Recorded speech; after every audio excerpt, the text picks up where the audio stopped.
Capítulo 1331. Prazer em ajudar os outros. Wendell não estava familiarizado com o assassinato. Quando ele ouviu isso, ele não estava com medo. Em vez disso, calmamente permitiu que seu olhar passasse pela mulher na porta e entrasse no quarto. Ele imediatamente viu um homem caído no chão. Seu peito era vermelho sangue. Tem certeza que ele está morto? Wendell perguntou calmamente. A jovem de 20 poucos anos ficou perplexa no início. Então, ela respondeu com incerteza, talvez. Eu não sei. Se ainda há esperança, precisamos mandá-lo para o hospital imediatamente. O tom de Wendell era como se ele estivesse falando com a família de um paciente, não com um assassino. A senhora, segurando a adaga de sangue, subconscientemente virou seu corpo e abriu caminho. Wendell deu alguns passos à frente e se aproximou da vítima. Ele não precisava se agachar. Ele varreu o olhar e fez um julgamento com base em vários sinais. Ele está realmente morto. A mulher de 20 e poucos anos com cabelo bagunçado e cor de linho não mostrou nenhuma mudança óbvia em sua expressão. Ela olhou para os dedos dos pés e disse, chame a polícia. Como eu me dirijo a você? Wendell já tinha ouvido passos apressados vindos da escada. Era óbvio que o atendente ou o dono do hotel subiu para verificar a comoção após ouvir os gritos. Tracey. A senhora pura com uma atitude respondeu suavemente. Ela então afundou em seu próprio mundo e não disse mais uma palavra. Wendell estava prestes a dizer alguma coisa quando o dono do hotel que o ajudou a fazer o check-in já havia entrado correndo pela porta. Deusa! O idoso gritou ao ver a situação na sala. Wendell pressionou com a mão direita, gesticulando para que ele se acalmasse antes de dizer, chame a polícia imediatamente. Vou ficar aqui e observar. Seu temperamento e palavras exalavam uma sensação de confiança que convencia os outros. O dono do hotel não perdeu tempo e imediatamente se virou e desceu as escadas correndo. Quanto a Wendell, quando ele veio pela primeira vez para verificar a situação, era apenas um hábito de cavalheiro. Na verdade, ele não tinha a intenção de se envolver nisso. Afinal, ele ainda estava assumindo a missão. No entanto, a atitude confusa, distante e fria de Miss Tracey induziu nele um sentimento de pena. Esta era uma reação normal para um homem. Ele examinou a área como se estivesse conversando com o ar. Matar alguém não implica em punição severa. Pode ser categorizado em vários tipos de situações. Tracey lentamente levantou a cabeça e lançou seu olhar para o cavalheiro. Havia um brilho indescritível em seus olhos sem vida. Wendell olhou para o rosto machucado dela. Ele bateu em você? Sim. O homem parecia ter algum tipo de autoridade, fazendo com que Tracey, que queria permanecer em silêncio, finalmente respondesse. Wendell olhou para a adaga que não estava mais pingando sangue. Foi você quem trouxe aqui, ou ele? A resposta de Tracey foi um pouco lenta quando ela respondeu, ele. Wendell assentiu ligeiramente e disse, exercer seu direito de autodefesa está de acordo com a lei. Posso testemunhar à polícia que vocês tiveram uma discussão intensa antes de acontecer e que houve uma briga. Claramente, os homens naturalmente possuem uma vantagem neste aspecto. Não estou discriminando as mulheres, mas é algo explicado pela ciência e pela experiência. Ele fez uma pausa e perguntou, qual é a relação entre vocês dois? O que aconteceu? Os olhos de Tracey dispararam e ela se recuperou um pouco daquele estado profundo e recluso. Ela parecia estar respondendo à pergunta de um policial ao dizer com um olhar de esperança e tristeza, eu sou amante dele. Ao dizer isso, um sorriso autodepreciativo apareceu no rosto de Tracey. Eu costumava ser uma mulher feia que perseguia cegamente o dinheiro. Não muito tempo depois de deixar a escola primária, tornei-me sua amante sob sua sedução. Ele me deu um hotel e me deixou ficar lá. Espero a chegada dele ou que ele me chame toda semana. Perdi o interesse por esse estilo de vida, sentindo-me cada vez mais reprimido à medida que meu complexo de inferioridade crescia. Eu queria devolver tudo a ele e me livrar dele completamente, mas ele não concordou. Ele me ameaçou usando todos os tipos de métodos e se recusou a deixar eu deixá-lo. Nos últimos tempos que nos encontramos, todos terminaram em brigas. Agora, mesmo, ele disse que só havia uma maneira de deixá-lo, e essa era a morte. Então, ele me espancou e pegou uma adaga. Você sabe o que aconteceu depois disso? Senhora. Wendell lançou um olhar pesaroso e lamentável para o rosto de Tracey e disse, os vestígios no local também confirmaram o desenvolvimento da situação.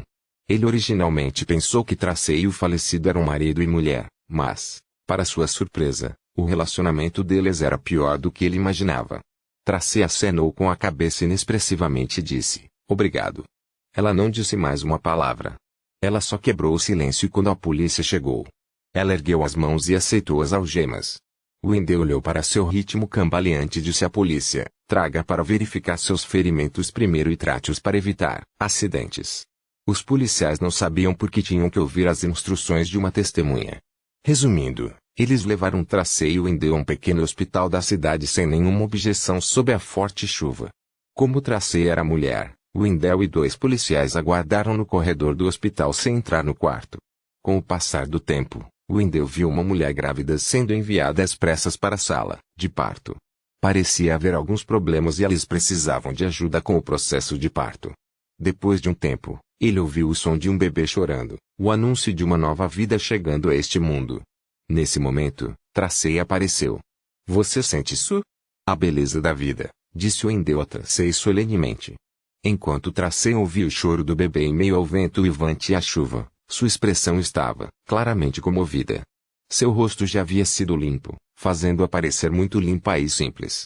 Depois de alguns segundos, Tracy voltou a se acenou com a cabeça para Wendell antes de dizer, obrigado. Desta vez, ela não estava mais tão entorpecida, vazia e reclusa. Wendell secretamente deu um suspiro de alívio e a seguiu até a delegacia para registrar uma declaração. Depois de fazer o que era necessário, Wendell caminhou até a rua e se preparou para pegar uma carruagem alugada de volta ao Irizes Hotel. No entanto, no meio da noite tempestuosa, não havia pedestres ou carruagens na estrada. Essa é a desvantagem de uma cidade pequena. Não é conveniente o suficiente, Wendell murmurou. Abriu o guarda-chuva que trouxera e voltou para o Irizes Hotel. Como ex-xerife, ele tinha a lembrança, no sentido místico, do caminho que havia percorrido antes. Ele não estava preocupado em se perder na pequena cidade. Neste momento, a tempestade já havia diminuído significativamente. No entanto, os ventos fortes continuaram a passar por Wendell, fazendo com que a chuva caísse sobre ele. Isso fez com que Wendell levantasse a mão direita e bloqueasse o peito. Esse documento confidencial estava escondido, no interior da roupa. Wendell já havia mantido o documento próximo a ele mesmo quando estava dormindo, não permitindo que fosse separado dele. Por esse motivo, ele já havia desenvolvido um hábito. Contanto que ele tivesse os autolembretes correspondentes, ele não se viraria depois de adormecer. Depois de caminhar por cerca de 15 minutos na pequena cidade de Utopia, Wendell avistou o Irizes Hotel. Naquele momento, sua cartola e roupas estavam encharcadas devido aos fortes ventos. Isso o deixou um pouco preocupado que o documento confidencial fosse danificado pela água. A rigor, já violei as regras da missão, mas como não ajudar uma senhora como ela? Isso é o que um cavalheiro deve fazer. Wendell ficou um pouco irritado, mas não se arrependeu nem um pouco.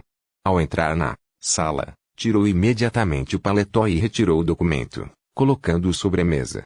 O envelope contendo o documento já estava visivelmente encharcado.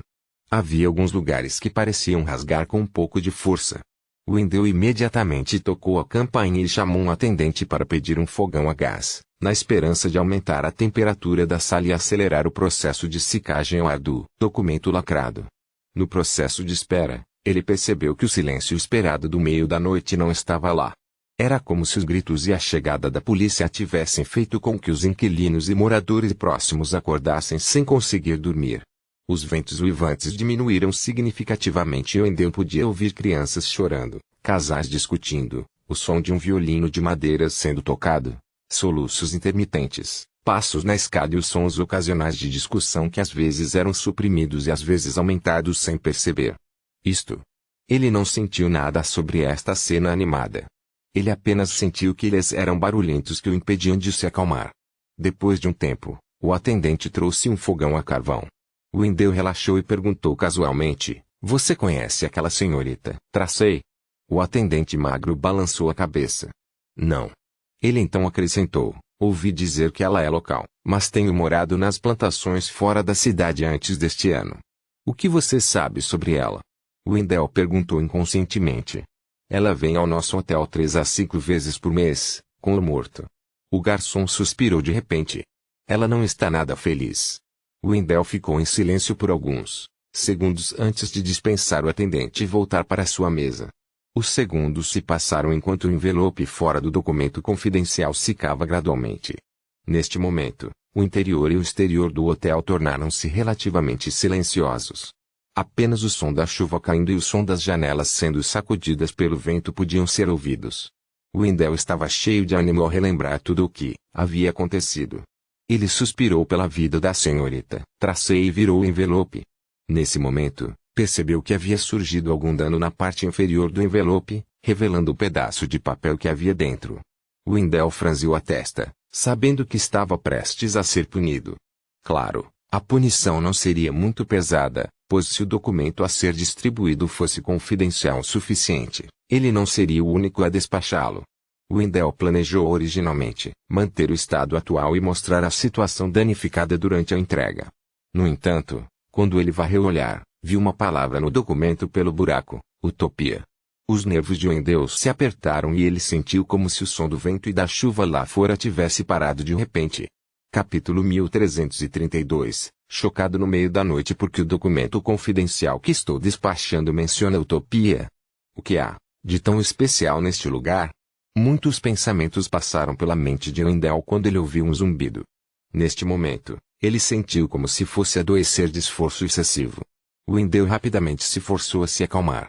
Ele relembrou cuidadosamente todas as experiências que teve depois de vir para a utopia e descobriu que não havia problemas com todos os detalhes. Eram todas as coisas que ele poderia encontrar na vida diária. A única coisa que incomodava era que sua chegada era coincidência demais. Era comum a locomotiva a vapor parar no último minuto devido a uma tempestade, mas parar em algum lugar relacionado ao documento confidencial que tinha em mãos não poderia ser explicado por coincidência. Wendell olhou para o documento confidencial sobre a mesa com uma expressão solene. Ele hesitou se deveria abri-los e lê-los com atenção. Talvez seja apenas uma menção passageira de utopia. Minhas ações violarão gravemente os assuntos internos. Talvez este seja o relatório de um certo agente de inteligência investigando secretamente a utopia. O conteúdo decidirá se eu sobreviverei até certo ponto ou morrerei. Depois de lutar por um tempo, Wendell olhou pela janela para o céu escuro da noite e pegou o documento. Só estando vivo alguém poderia considerar a punição. Tendo-se decidido, Wendell rapidamente removeu o envelope de fora e folheou os arquivos datilografados dentro. Enquanto lia, sua mão tremia ligeiramente. Ele sentiu um arrepio percorrer suas costas. Mesmo a fornalha ardente não ajudou. Não importa de que ângulo ele o lesse, o relatório confidencial em suas mãos indicava que havia algo errado com Utopia, a cidade inteira. Esta pode ser uma cidade que não existia no mundo real. Wendell sentiu a boca ficar seca, como se tivesse ouvido os passos da morte aproximando-se lentamente dele com uma foice. Instintivamente, ele quis se levantar, mas no final, ele se controlou e não reagiu precipitadamente. Isso porque ele podia sentir pares de olhos olhando para ele na escuridão do lado de fora, no quarto do andar de cima e no corredor do lado de fora. O que devo fazer? Até agora, nada de anormal aconteceu. Isso significa que se eu não soubesse de nada, é possível que eu estaria seguro e bem-vindo ao raiar do dia. Eu li muita informação, e se eu mostrar precipitadamente que eu já sei sobre o ambiente estranho ao meu redor, isso só faria com que o perigo surgisse antes do tempo. No entanto, eu não posso simplesmente não fazer nada e deixar meu destino à sorte. Wendell relembrou todos os perigos que ele tinha experimentado antes e rapidamente se decidiu. Ele estava preparado para retornar imediatamente à locomotiva a vapor e ficar longe da utopia até certo ponto. Pelo menos, a maioria das pessoas lá era normal, enquanto a cidade era cheia de perigos. Claro, Wendell não poderia simplesmente voltar correndo assim.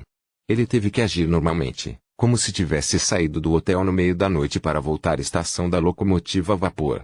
Em meio a seus pensamentos, Wendell guardou seu relatório confidencial e levantou-se calmamente. Vestiu o casaco e pôs a cartola. Então, com sua bagagem em uma das mãos e um guarda-chuva na outra, caminhou calmamente até a porta e girou a maçaneta. Neste momento, o corredor estava escuro, com apenas algumas lâmpadas de gás em ambos os lados do corredor emitindo uma luz que não era forte o suficiente.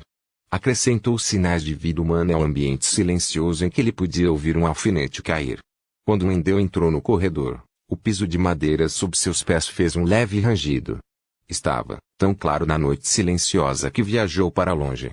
Com uma leve carranca, Wendell intencionalmente deu um passo normal à frente e se aproximou da escada no meio do corredor. Ele caminhava sem preocupações e não tinha a intenção de agir furtivamente.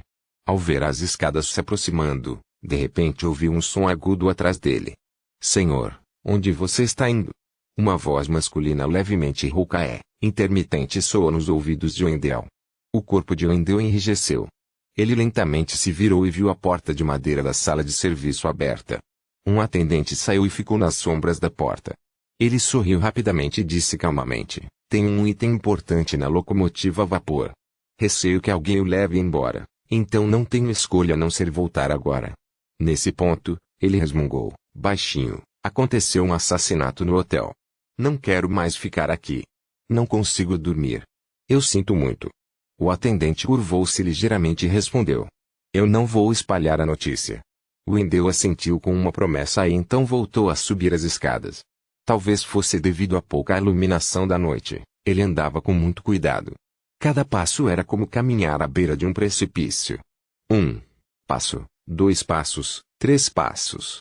Wendell, que estava de guarda em relação ao atendente atrás dele, finalmente voltou ao primeiro andar. Naquele momento, nenhuma pessoa estava presente no saguão do hotel.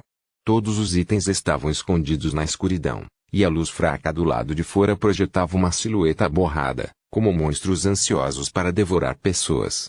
Wendell olhou para frente e atravessou o saguão escuro antes de chegar à porta. Assim que ele empurrou a porta e saiu, ele de repente ouviu alguns sons farfalhantes atrás dele. Era como se houvesse ratos se movendo, ou era como se alguém se aproximasse dele com passos leves. A nuca de Wendell ficou dormente, mas ele conteve um pulso de correr para lá. Ergueu a cabeça normalmente e olhou para o céu que já havia parado de chover.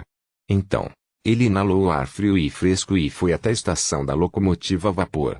Ele apressou o passo, parecendo que estava com medo da noite e ansioso para terminar esta jornada.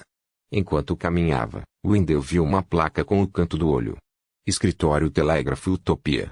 O escritório do telégrafo. Talvez eu possa tentar entrar e enviar um telegrama de emergência para o quartel-general de Baklundia, base militar de Skelsson. Dessa forma, posso aguardar o resgate dos semideuses. Se eu estiver realmente preso aqui e incapaz de sair, esta será a única maneira de me salvar. Wendell pensou por um momento antes de dar alguns passos na diagonal, chegando à entrada do telégrafo da Utopia. Ele não estava com pressa para encontrar um lugar para se esgueirar. Em vez disso, concentrou sua atenção ouviu os movimentos lá dentro. Depois disso, ele ouviu os sons intermitentes de respiração pesada. Isso fazia com que Wendell ocasionalmente sentisse que não havia ninguém lá dentro e, às vezes, ele sentia que havia mais de uma pessoa lá dentro. De repente, o som da respiração parou. Todo o cabelo de Wendell se arrepiou. Sua intuição lhe disse que uma figura estava parada silenciosamente atrás da porta do escritório do telégrafo. Sem hesitar, Wendell imediatamente desistiu de enviar um telegrama. Ele passou pela porta e continuou avançando. Pelo resto da jornada, até mesmo uma rajada de vento deixou Wendell tremendo de medo. Ele estava com medo de encontrar um perigo desconhecido.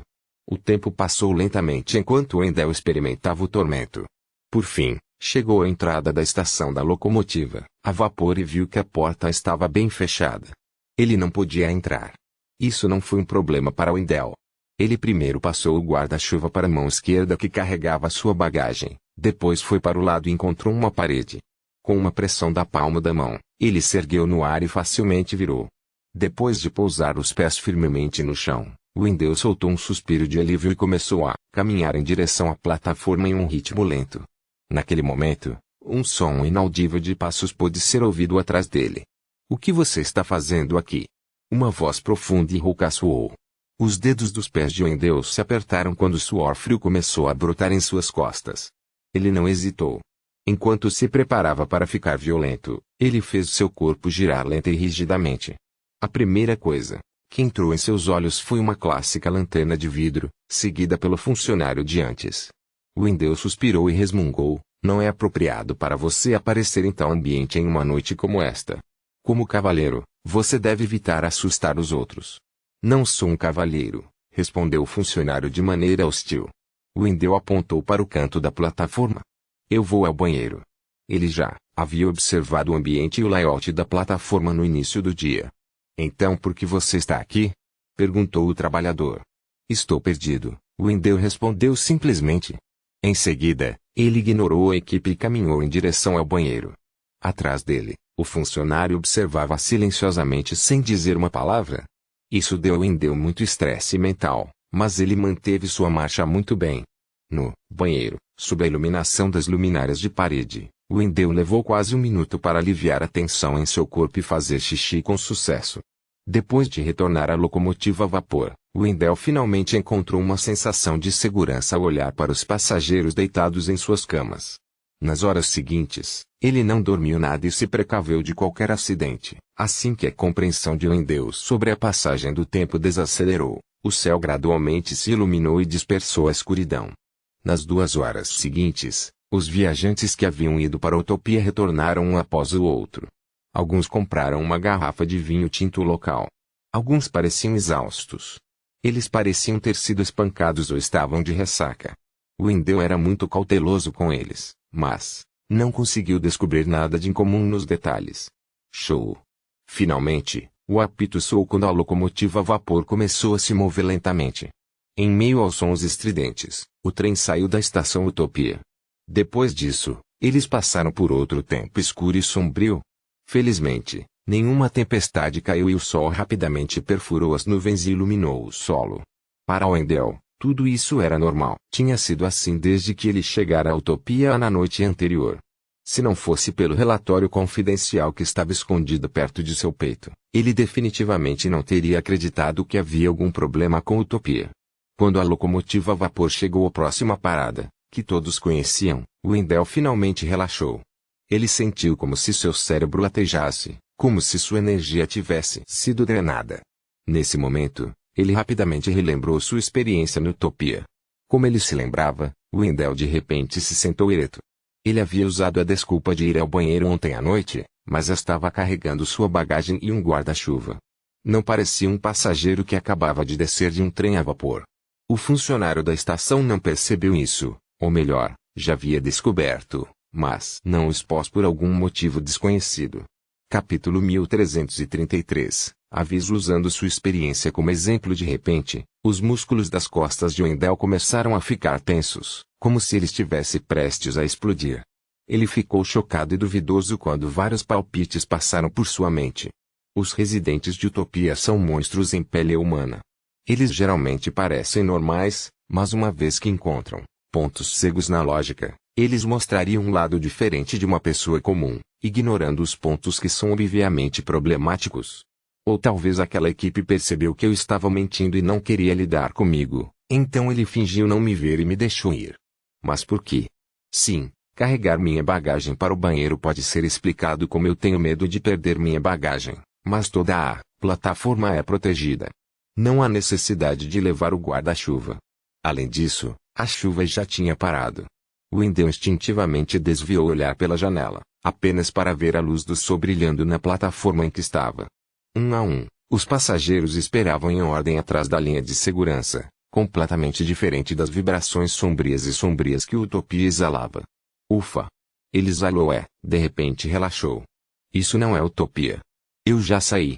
Wendell murmurou para si mesmo enquanto enxugava o suor frio que escorria de sua testa.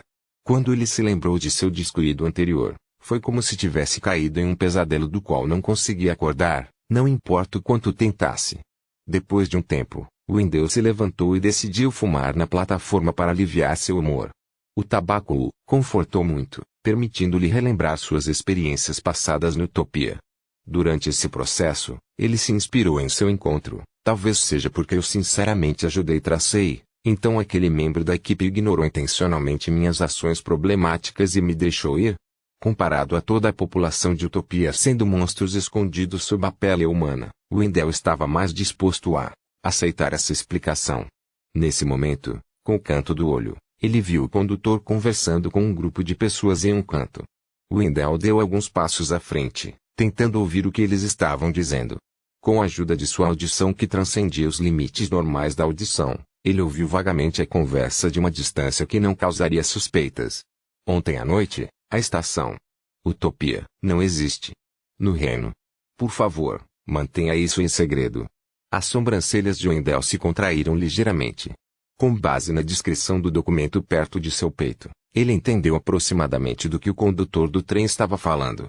Eles estavam dizendo que o reino não tinha uma estação conhecida como Utopia e, ontem à noite, a locomotiva a vapor havia desaparecido.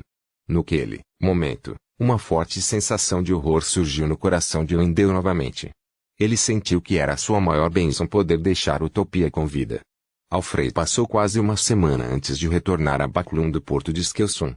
Isso porque ele havia visitado a família de seus camaradas falecidos, seus velhos amigos, os anciãos que haviam retornado ao seu feudo nas férias e alguns dos parceiros de negócios de sua família ao longo do caminho. Isso é ainda mais cansativo do que participar de uma batalha, resmungou Alfred para seu pai, Jarl Hall. Jarl Hall sorriu e apontou para a escada. Volte para o seu quarto e descanse um pouco.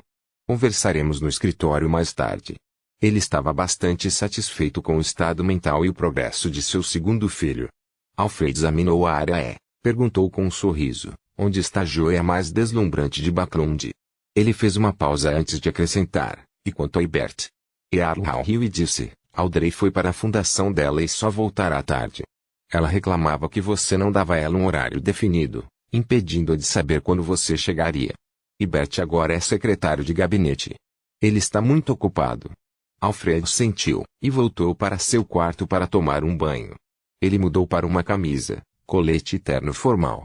Eu prefiro a casualidade de Astbalon. Ele olhou para o espelho e sorriu para seu ajudante. Esta roupa faz você parecer mais um nobre, disse seu ajudante enquanto lhe entregava o documento em sua mão. General, isto é do Mi-9. Mi-9? Alfred destruiu cuidadosamente o selo do envelope. Existe um resultado sobre a investigação da Utopia tão rápido. Antes que pudesse terminar a frase, ele pegou o documento e o folheou. Nesse processo, Alfredo folheava as páginas cada vez mais devagar. No final, ele leu novamente da primeira página. O conteúdo principal desta investigação foi dividido em duas partes. A primeira era sobre o membro do Mi-9 que despachou o relatório de Alfred. Ele, acidentalmente entrou em Utopia e testemunhou um caso de assassinato. Ele conseguiu escapar à força no meio da noite e voltar para a locomotiva a vapor. A segunda era que as ferrovias na Baía de Desig que levavam a Backlund não tinham uma parada chamada Estação Utopia ao longo do caminho, nem havia um porto conhecido como Utopia no Mar Berserk. Os investigadores subsequentes não encontraram nenhum vestígio. Os dois casos não ultrapassaram os limites da imaginação de Alfred. O que surpreendeu foi o criminoso envolvido no assassinato. O nome dela era Tracy. Ela era dona de um hotel. Ela recebeu educação de classe média e se formou na escola primária. Depois disso, ela se tornou amante de um empresário. Recentemente, ela estava tentando se libertar dessa identidade. Isso era idêntico ao proprietário do hotel do Porto, Tracy, que Alfred havia conhecido. Cada detalhe combinado. Como resultado, Alfred determinou que o culpado por trás do assassinato era Tracy, a bela mulher que recebeu um certo grau de educação, que era capaz de produzir música triste no meio da noite. Essa é a história dela. Alfred murmurou para si mesmo em silêncio. Isso fez com que os moradores da Utopia parecessem muito realistas. Não era o que Alfred esperava, uma ilusão.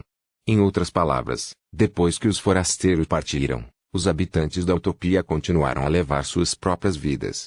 Eles tinham seu próprio amor, ódio, dores e tristeza.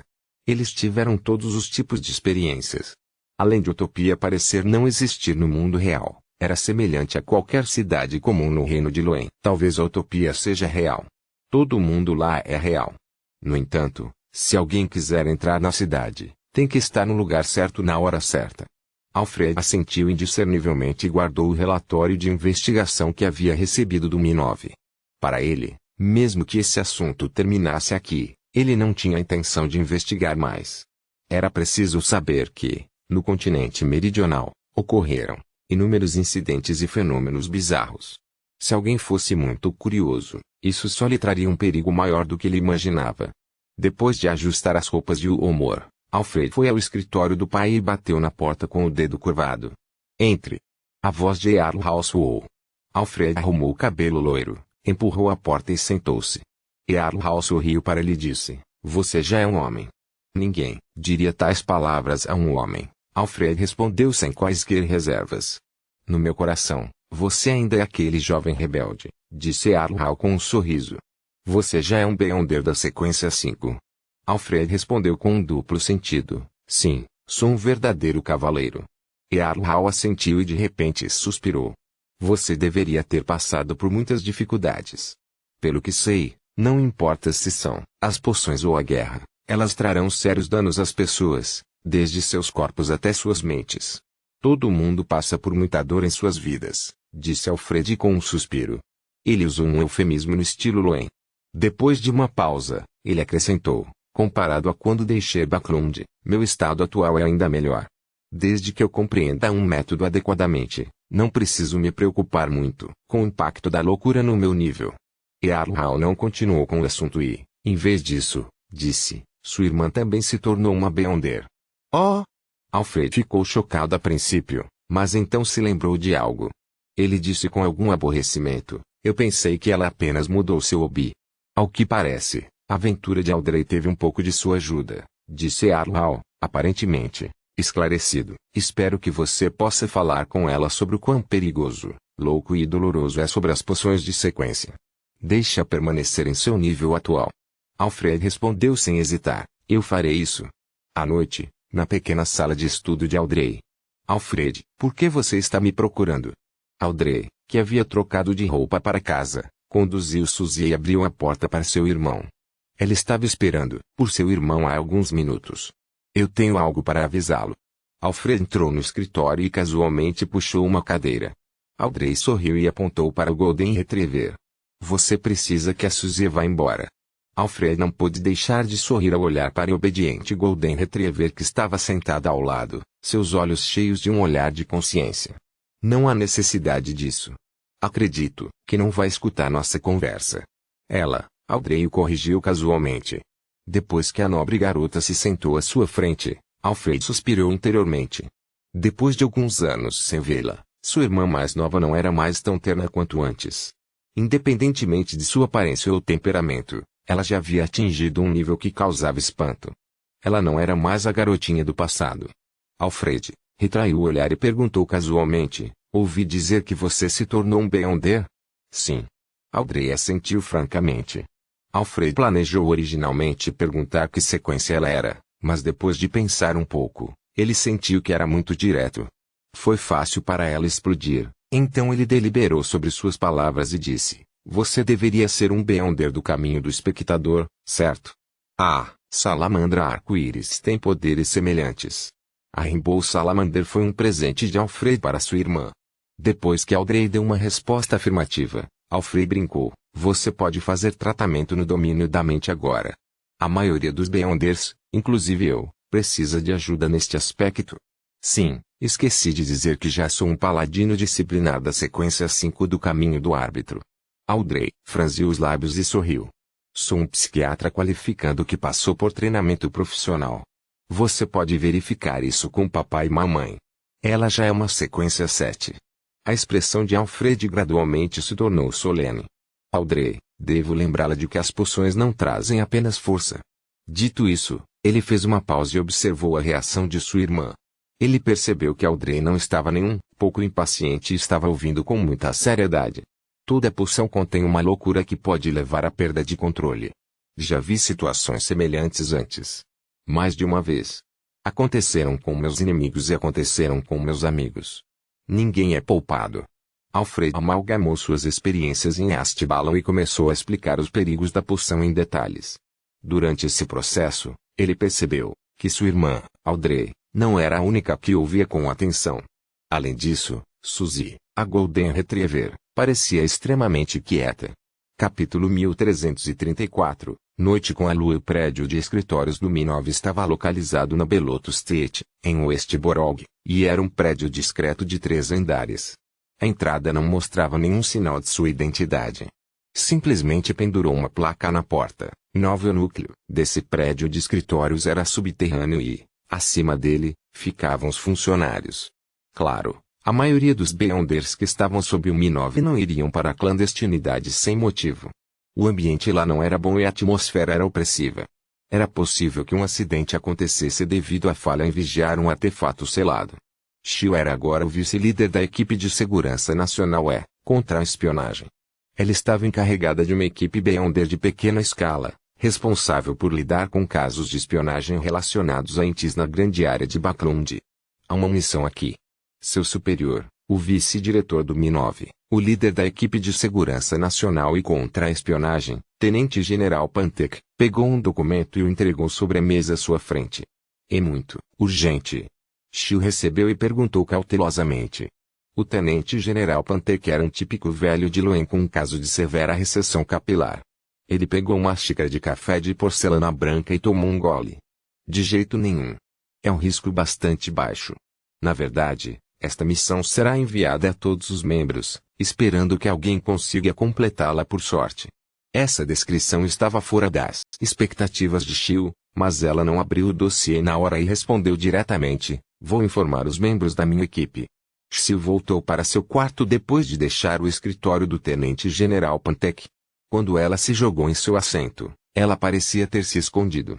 Xiu folheou rapidamente os documentos em sua mão e entendeu por que o vice-diretor disse isso.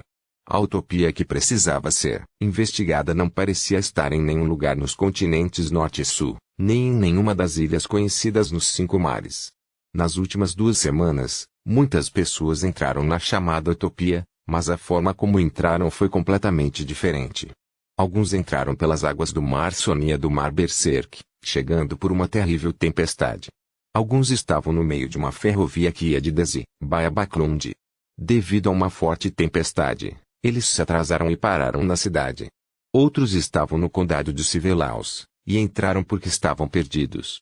Até agora, ninguém foi afetado pelo dano ou influenciado mentalmente. Não é à toa que o vice-diretor Pantek disse que o nível de perigo é muito baixo. Além disso, não há como concluir as regras sobre o caso, tornando difícil para alguém encontrar a verdadeira localização da utopia. Portanto, não há como eles enviarem pessoas para investigar. Sim. Só posso contar a todos os membros sobre a situação, e esperar que um deles se depare com a utopia e reúna cuidadosamente as informações em segredo quando estiverem lá. Xiu largou os documentos na mão e levantou-se arrependido, preparando-se para informar os Beyonders sobre ela. Ela lamentou que a missão fosse tão difícil que ela quase não visse esperança. Isso a tornou incapaz de acumular mais pontos de mérito. No último semestre, Xiu esteve muito ocupado todos os dias para lidar com o apocalipse iminente. Ao lidar com os assuntos do Mi-9, ela completou todas as missões que o Senhor Tolo havia lhe dado, de modo a acumular contribuições de ambos os lados e trocar pela fórmula e características Beyonder da fórmula imperativa imagem e característica Beyonder, para realizar o desejo de se tornar um semideus. E até agora o Xiu ainda faltava um pouco nas 2 frentes, principalmente no Mi-9. Se ela não fizesse nenhuma contribuição significativa, Xiu não veria nenhuma esperança. Se não fosse pelo generoso salário do Mi-9 e todos os tipos de benefícios que vinham com ele, e como ela poderia confiar em seu status e identidade para monopolizar uma grande quantidade de informações para ajudá-la a completar as missões dadas pelo Senhor, ansiava por renunciar e se tornar um caçador de recompensas novamente. Assim, ela teria mais liberdade. Posso perguntar sobre este caso na próxima reunião de tarô. Talvez o Senhor Mundo tenha algumas pistas. Enquanto Xiu pensava, ela empurrou a porta da sala onde estavam os membros de sua equipe. Depois de atribuir a missão Utopia, Xiu instruiu especialmente: se a situação não estiver correta, mesmo que você tenha chance de entrar na Utopia, pode desistir imediatamente. A cidade de autenticidade desconhecida não mostrou nenhum perigo. Talvez seja porque não foi acionado. Depois de se ocupar um pouco mais, Xiu finalmente terminou, dia exausto. Ela voltou para casa antes das 7h30 e jantou com a mãe, o irmão e Foras. Ela gostava de uma quantidade limitada de relaxamento. À meia-noite, ela se lavou e caminhou até a janela do quarto. Ela agarrou a cortina e se preparou para puxá-la. Durante esse processo, Xiu naturalmente lançou seu olhar para fora e descobriu que a lua carmesim no céu já havia aumentado em algum momento. Além disso, a cor tinha claramente se aprofundado como se fosse sangue fluindo. Lua de sangue. Xiu de repente virou a cabeça e olhou para o vizinho preocupada. Ela estava um pouco preocupada com a condição de sua boa amiga. No entanto, Ela rapidamente lembrou que Forza era um semideus da sequência 4 e não temia mais os efeitos dos delírios da lua cheia. No quarto ao lado, Forza estava deitado, na cama, observando a lua de sangue do lado de fora. Enquanto ela suportava a dor de sua cabeça sendo picada por agulhas, ela ouviu o Sr. Porta dizer: embora passar da sequência 3 para a sequência 2 seja realmente uma mudança qualitativa, passando de uma criatura mítica incompleta para uma criatura mítica real, acredito que a sequência 4 para a sequência 3 também tem uma mudança qualitativa. Pode-se até dizer que a sequência 3 é o melhor nível em um caminho de Beyonder. Neste nível, não há necessidade de depender de forças externas para resistir à loucura e à tendência de perder o controle. Não há necessidade de suportar o tormento a cada segundo e minuto. Eles também possuem poderes de Beyonder que excedem completamente os de uma pessoa comum. Eles serão mais divinos do que humanos. Além disso, eles podem obter um pequeno número de âncoras e estabilizar seu estado mental. Se não fosse pelo fato de que a maioria dos Beyonders da sequência 3 não tem vidas longas o suficiente, sendo difícil para eles viverem mais de 500 anos. Acredito que não haverá muitos santos que tenham a motivação de avançar para um anjo. Forza assentiu, indicando que ela já havia entendido. Ao mesmo tempo, sua testa se contraiu levemente e ela bocejou secretamente. Ela já estava um pouco acostumada com a dor de sua conversa direta com o Sr. Porta. O Senhor, verdadeira magnificência e civilizações completamente diferentes. Só depois de experimentar por si mesmo você entenderá o quão insignificante é o mundo em que você vive. O Senhor, Dory explicou brevemente suas experiências como uma vitrine da magnificência e beleza do cosmos, exibindo a imponência e o charme de diferentes civilizações. Isso fez Forza entrar em transe. Se não fosse pela forte dor latejante em sua cabeça que ainda lembrava, ela teria até esquecido que o orador era um perigoso rei dos anjos. Contanto que você me ajude a escapar, eu lhe darei a fórmula da poção e o Beyonder característico de um andarilho e o ajudarei a completar o ritual. Claro, isso pode ser pago antecipadamente. No final dos delírios da lua cheia, o Sr. Porta fez outra promessa. Isso realmente me deixa ansioso por isso, Força se maravilhou sinceramente. Quando a voz do Sr. Porta gradualmente enfraqueceu e desapareceu, Força de repente puxou o travesseiro em sua cintura e se deitou. Em menos de 3 minutos, ela adormeceu em paz.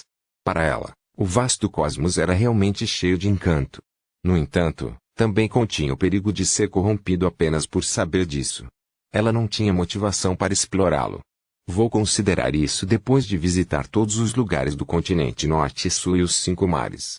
Em seu sono, Força murmurou quase silenciosamente para si mesma. Naquele momento, a lua vermelho sangue do lado de fora da janela já havia desaparecido. Ele voltou a uma cor carmesim clara e não estava cheio. Uma enorme lua cor de sangue pendia na beira do penhasco, iluminando o pântano abaixo. O pântano era vermelho escuro e borbulhava constantemente, como se lava fervesse no fundo dele. À primeira vista, não havia fim para o pântano, como um vasto oceano. Uma pedra caiu da beira do penhasco e caiu no pântano. No segundo seguinte, uma bolha apareceu e estourou silenciosamente, produzindo uma criança manchada de sangue. O bebê cambaleou, nadou em direção ao penhasco e tentou escalar. A pedra sob os pés de Inuit quebrou quando ele caiu do penhasco e caiu no pântano. Este conde sanguíneo de repente acordou de seu sonho. Ele olhou em volta com horror e confusão. Depois de confirmar que este era o seu quarto, onde havia muitos bonecos extremamente familiares de tamanhos diferentes, Enline exalou lentamente e disse para si mesmo com uma expressão bastante solene: aquele sonho não foi simples. Como um xamã King, ele tinha uma boa compreensão de uma paisagem onírica. Poderia ser esta a chamada revelação divina. Mas não recebi nenhuma revelação. Enline pensou por alguns segundos, mas não conseguiu encontrar uma resposta. Então, ele decidiu ignorar o problema e se preparar para perguntar ao padre Travisky quando tivesse tempo. A lua incompleta que tinha suas cores vermelho sangue desbotadas iluminava o jardim da Catedral das Ondas. Alger estendeu a mão para pegar a nota entregue pelo vendaval e lê-la. Verdu está procurando um navio pirata ou um navio de contrabando para Bansi. O porto de Bansi ainda havia sido reconstruído e não havia navios de cruzeiro de todo o mundo que rumassem para lá. Verdu, que valorizava suas oportunidades limitadas de teletransporte, só podia contar com métodos extremamente normais. Ir para Bansi. Alger imediatamente franziu a testa. Ele sabia o que Bansi queria dizer, mas não entendia por que Verdu queria ir para Bansi. Não deve haver nada lá. Não, mesmo que a igreja tenha nivelado Bansi, ainda há algo de anormal nisso. Além disso, a igreja não investigou quais problemas Bansi havia escondido no passado. Como o cardeal, Alger estava qualificado para ler alguns documentos confidenciais, incluindo os registros das ações que a Igreja do Senhor das Tempestades havia feito quando lidando com Bansi. Além disso, ele também aprendeu mais com Mr. Faut e o Orlo de Germain Sparrow. Depois de pensar um pouco, Alger rapidamente chegou a uma decisão. Ele planejava fazer com que sua guarda das sombras arranjasse um navio pirata para Verdu. Nesse aspecto, Alger conhecia muitas pessoas importantes para ajudá-lo. Não precisava que ele mostrasse seu rosto pessoalmente ou usasse seu nome. Claro, os navios de contrabando no arquipélago de Horsted eram muitas vezes equivalentes aos navios piratas. Capítulo 1335. Eu estou sentado na cadeira de uma delegacia de polícia, olhando para as bocas de dois homens de uniforme xadrez preto e branco à minha frente. É como se estivessem conversando sobre algo. O homem à esquerda tem uma expressão fria no rosto, como se tivesse passado por muitos eventos infelizes. O homem da direita é um pouco inexperiente e há um toque de pena em seus olhos. Não sinto dor, nem me arrependo de ter dado aquela punhalada final. Naquele momento, até senti que havia sido libertado. O sangue quente que espirrou em meu corpo foi como a salvação de um Deus. Só me arrependo de minha busca fervorosa por dinheiro na juventude. Sacrifiquei minha dignidade, meu corpo e minha liberdade. Nos últimos dias na delegacia, tive bastante paz e sossego. Tive a oportunidade de refletir sobre essa questão em um nível mais profundo, muito mais profundo do que qualquer outra coisa em que tenho pensado ao longo dos anos. Eu ter uma vontade fraca e ser imaturo foram a fonte dos erros que cometi. Mas eles não eram o único motivo. Desde criança, toda a educação que recebi me dizia que trabalhar e se esforçar é para aquela casa grande, aquelas janelas do chão ao teto que deixam entrar muita luz, ter mais de 3 empregados, um gramado e jardim que eu possa chamar de meu, talheres folheados a prata ou mesmo folheados a ouro, poder receber um banquete recheado de iguarias, correr bailes recheados de música melodiosa, etc. Os jornais e revistas que eu li também me disseram repetidamente que apenas aqueles que mostraram um nível de decência suficiente podem ser chamados de classe média. Eles são os verdadeiros pilares de sustentação deste reino. São pessoas de alta classe, excelência, mediocridade zero e integridade, ao mesmo tempo em que têm compaixão e conhecimento. Ao mesmo tempo, eles também me disseram o que era decência. É usar um lindo vestido, combinando produtos caros para a pele, cosméticos e bolsas requintadas da moda para diferentes ocasiões. Era para assistir a concertos, chá da tarde e reuniões cheias de classe. E tudo isso traduzido significa libras de ouro e libras de ouro. Tenho que admitir que buscar uma vida melhor é instintivo para todos. No entanto, quando as influências sobre uma garota dizem a ela, em todos os aspectos que, quando as principais visões da sociedade são sobre aparência, requinte e elegância, é muito difícil não ter seus pensamentos influenciados. Não sei como se chama esse fenômeno. Só sei que se tudo isso não puder ser mudado, uma tragédia como a minha continuará acontecendo, cada vez mais. Quando isso acontece, alguém definitivamente amaldiçoa. Olhe para essas mulheres, garimpeiras, vendendo suas almas. Subconscientemente, eu me viro e vejo o mundo lindo e agitado lá fora. Eu vejo o sangue vermelho brilhante fluindo neste mundo. Senhorita Tracy, você está nos ouvindo? Uma voz distrai meus pensamentos, vindo do policial ligeiramente inexperiente. Sorriu para ele, sem dizer que estou pensando em algumas questões filosóficas. Que piada! Uma garimpeira que vendeu. Sua alma está realmente pensando em assuntos tão fúteis quando está sendo interrogada pela polícia. O policial acena com a cabeça e me diz, Senhorita Tracy, você será julgada em breve. Vamos arranjar um advogado para você. Sinto muito, não conseguimos reter a testemunha. Apenas ter o depoimento dele não está a seu favor. Está tudo bem, eu digo baixinho para ele. Farei o possível para me defender e me arrepender dos crimes que cometi.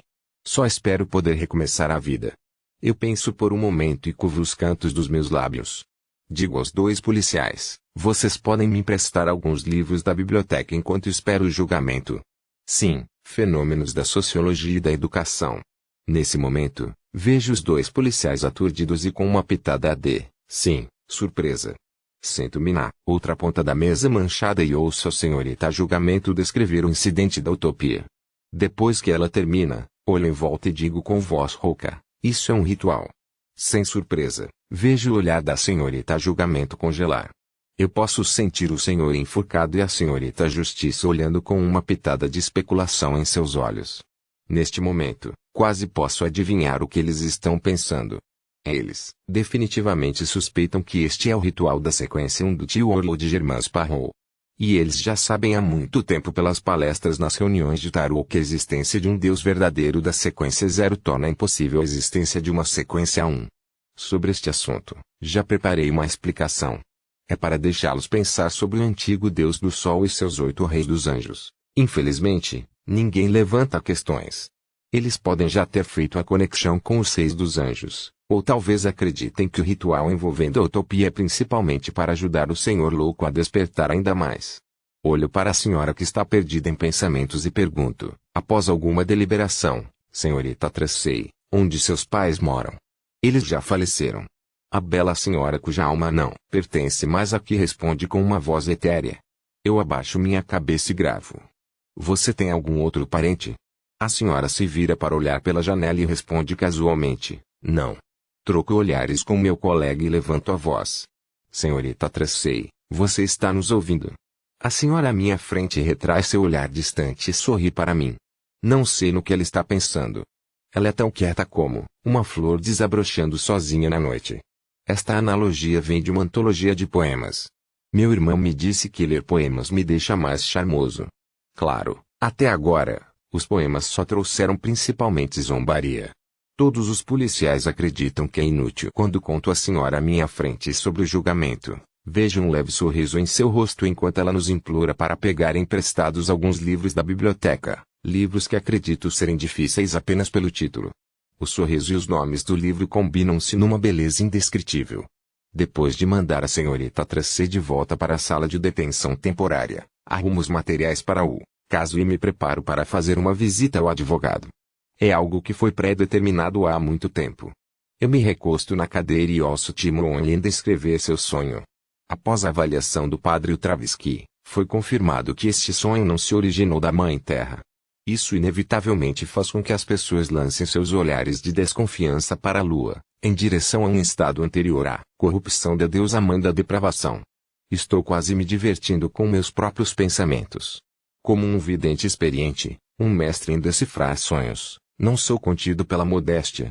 Eu francamente revelo que eu sei. As 3 possibilidades são que esta paisagem onírica está tentando induzi-lo a explorar e perseguir algo. Até certo ponto, pode interferir em seu destino. Em segundo lugar, esta paisagem onírica espera que você possa interpretá-la profundamente e entendê-la. Então, através deste, corrompê-lo de uma maneira indiscernível. Em terceiro lugar, você está muito preocupado com a questão de se tornar uma deusa da beleza, então você sonhou com aquela cena notavelmente aterrorizante. A terceira possibilidade não precisa ser elaborada. A ação necessária para as 2 primeiras possibilidades é a mesma. Não pense nisso, não investigue. Não há necessidade de deixar Backlund. Com isso dito, vejo Enlin acenar com a cabeça sem qualquer hesitação. Eu sei que é a maneira dele de lidar com as coisas. Um caso de assassinato. Examino as informações sobre o caso em mãos e uso as mudanças no tom da minha voz para expressar minhas dúvidas. Você deveria contratar um advogado, sênior. Sou apenas um advogado e, estritamente falando, não tenho o direito de representar ninguém no tribunal. Claro, isso é apenas nos casos mais estritos, mas, na realidade, isso nunca acontece. Desde que o caso não seja muito grave e não envolva os tribunais criminais, um advogado pode prestar assistência ao tribunal. O policial de uniforme xadrez preto e branco à minha frente diz com um sorriso: Utopia é apenas uma cidade pequena. Não temos advogados experientes, teremos que contratá-los de outro lugar. Além disso, este caso é um caso de legítima defesa. O período da sentença será muito curto, e o aspecto monetário deste caso não ultrapassa nem 400 libras. O julgamento pode ser feito nos tribunais de magistrados. Quando a legítima defesa for considerada inválida, será entregue à vara criminal. Ele sabe muito.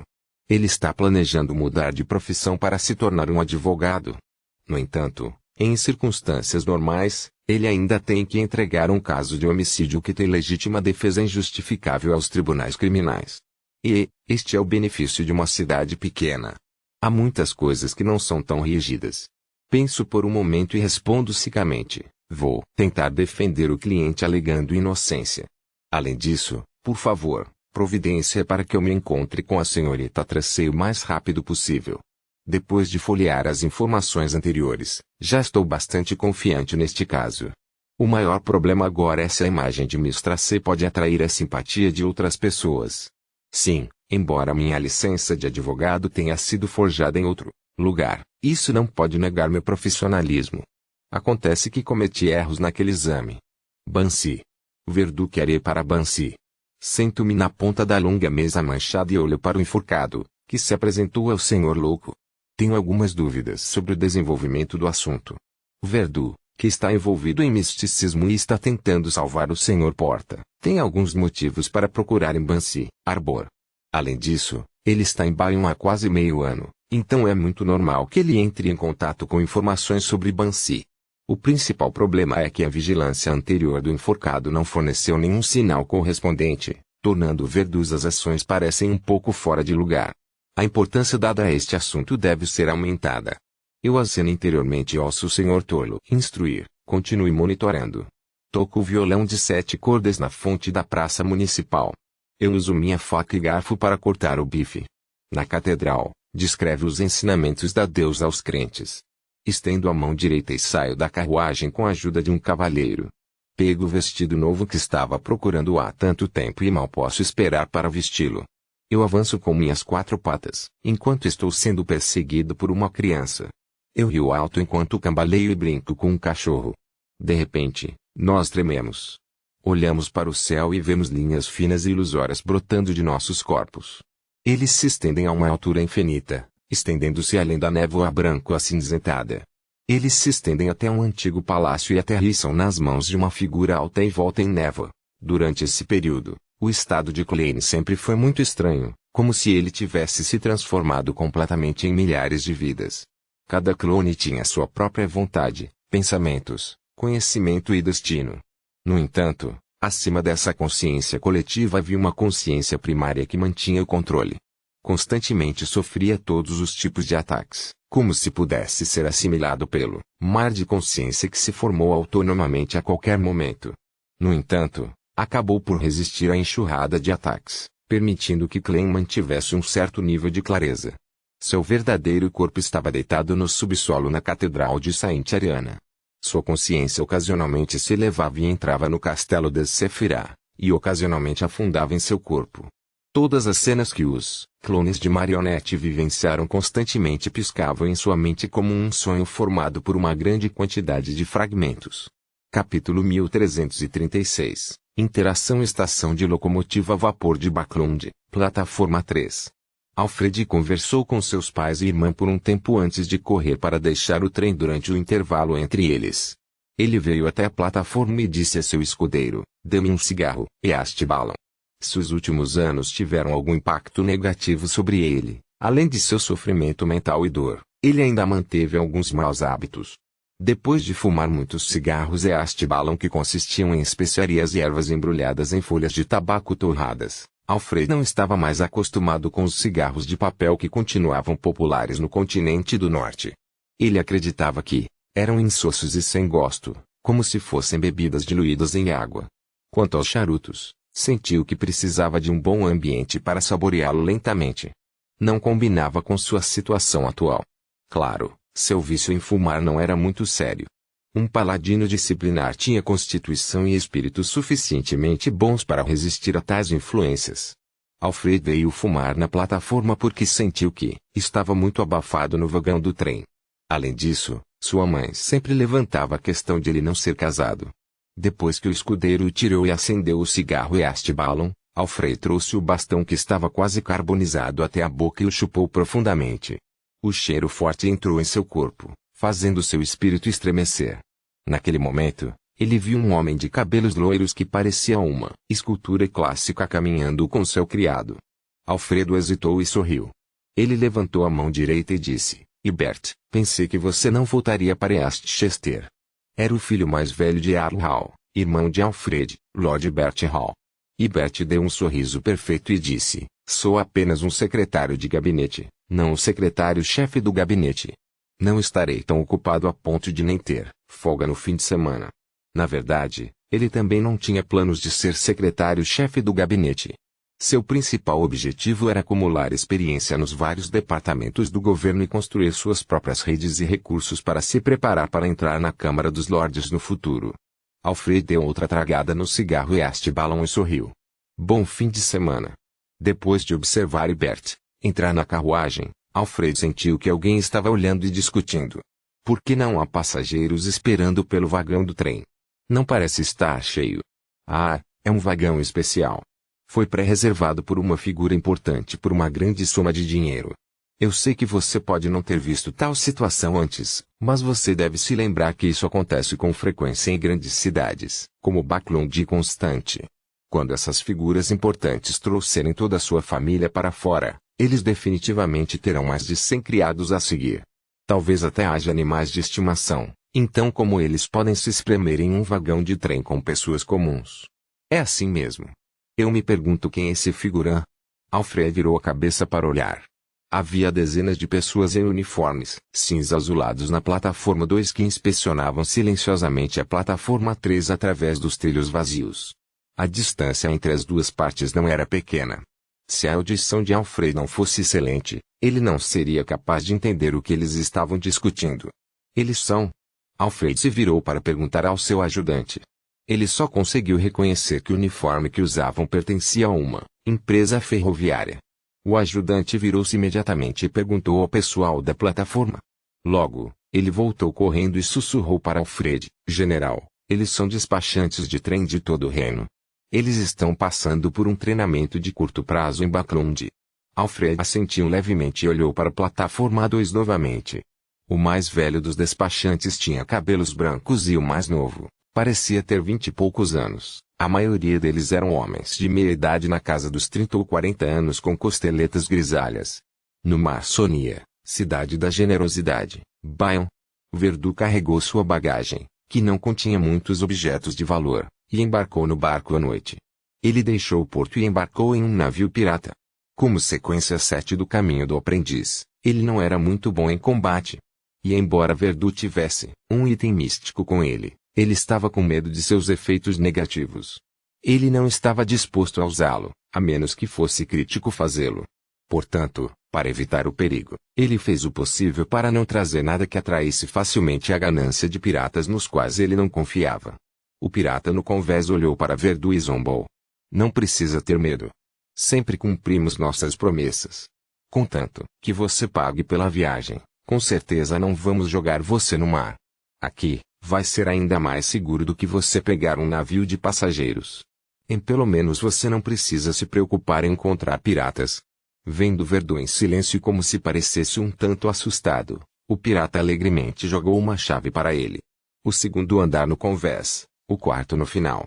Verdu pegou a chave de latão e entrou na cabine. Subiu as escadas e seguiu pelo corredor.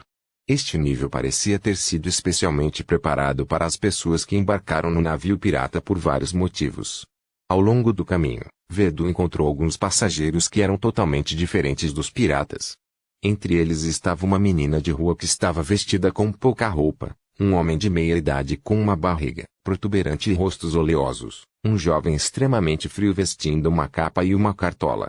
Você quer se juntar a mim? A senhora sorriu e perguntou quando viu Verdu olhando. Ela piscou os olhos para ele enquanto perguntava.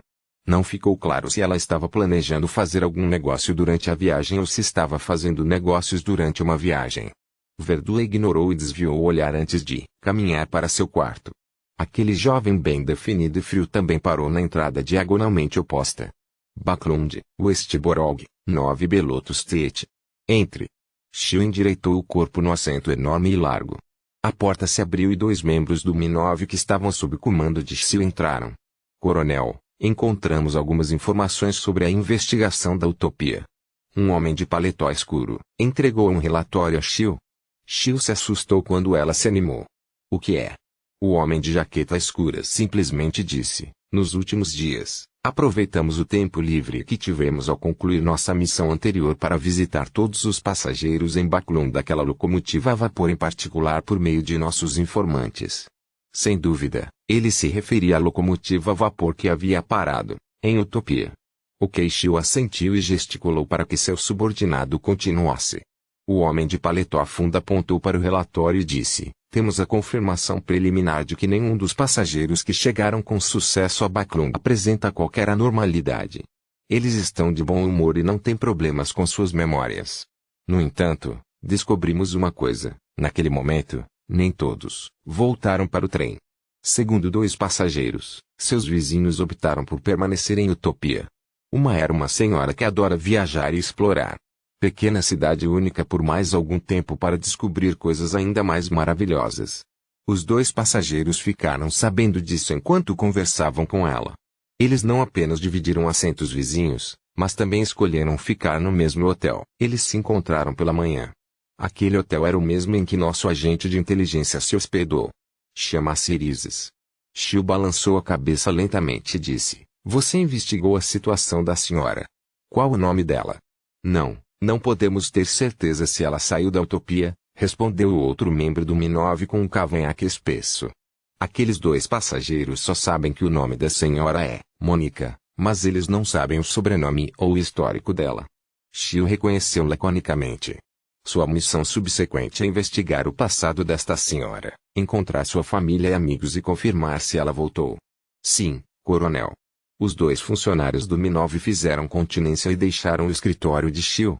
Xiu leu o relatório que haviam apresentado e suspirou em silêncio. Em comparação com seus subordinados, ela estava realmente mais próxima da verdade da utopia. Ela já sabia que era um ritual que tinha certa ligação com Germain Sparrow.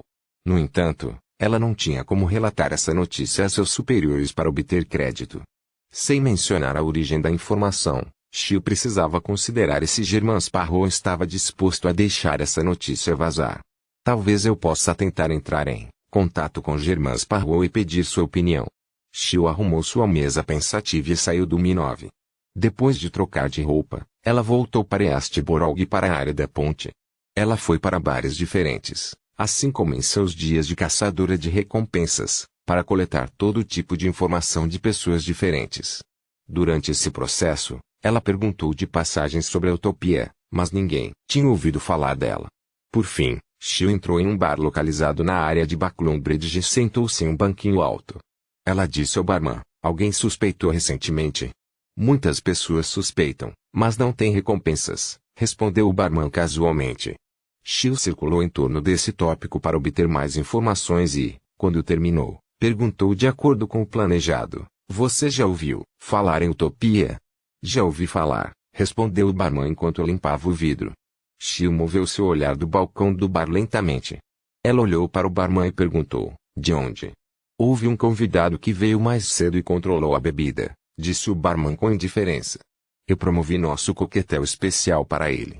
Ele disse que tinha outras coisas para fazer, então só podia beber um copo de cerveja. Eu elogiei e perguntei de onde ele vinha. Ele disse: utopia.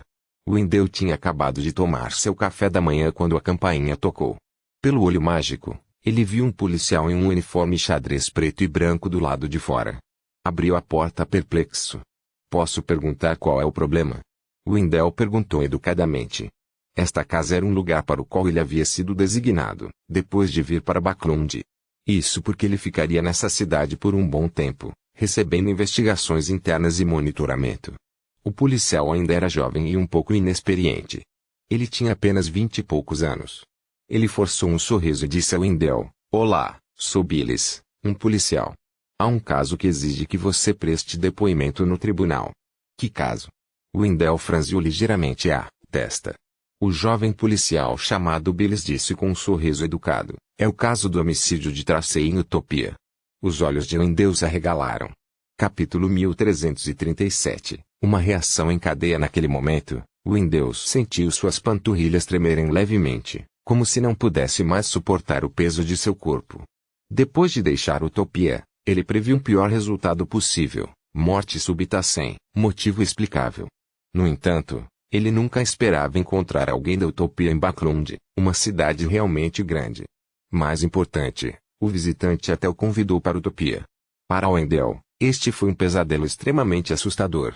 O fato de ele não ter um colapso mental só poderia ser atribuído à sua boa força mental.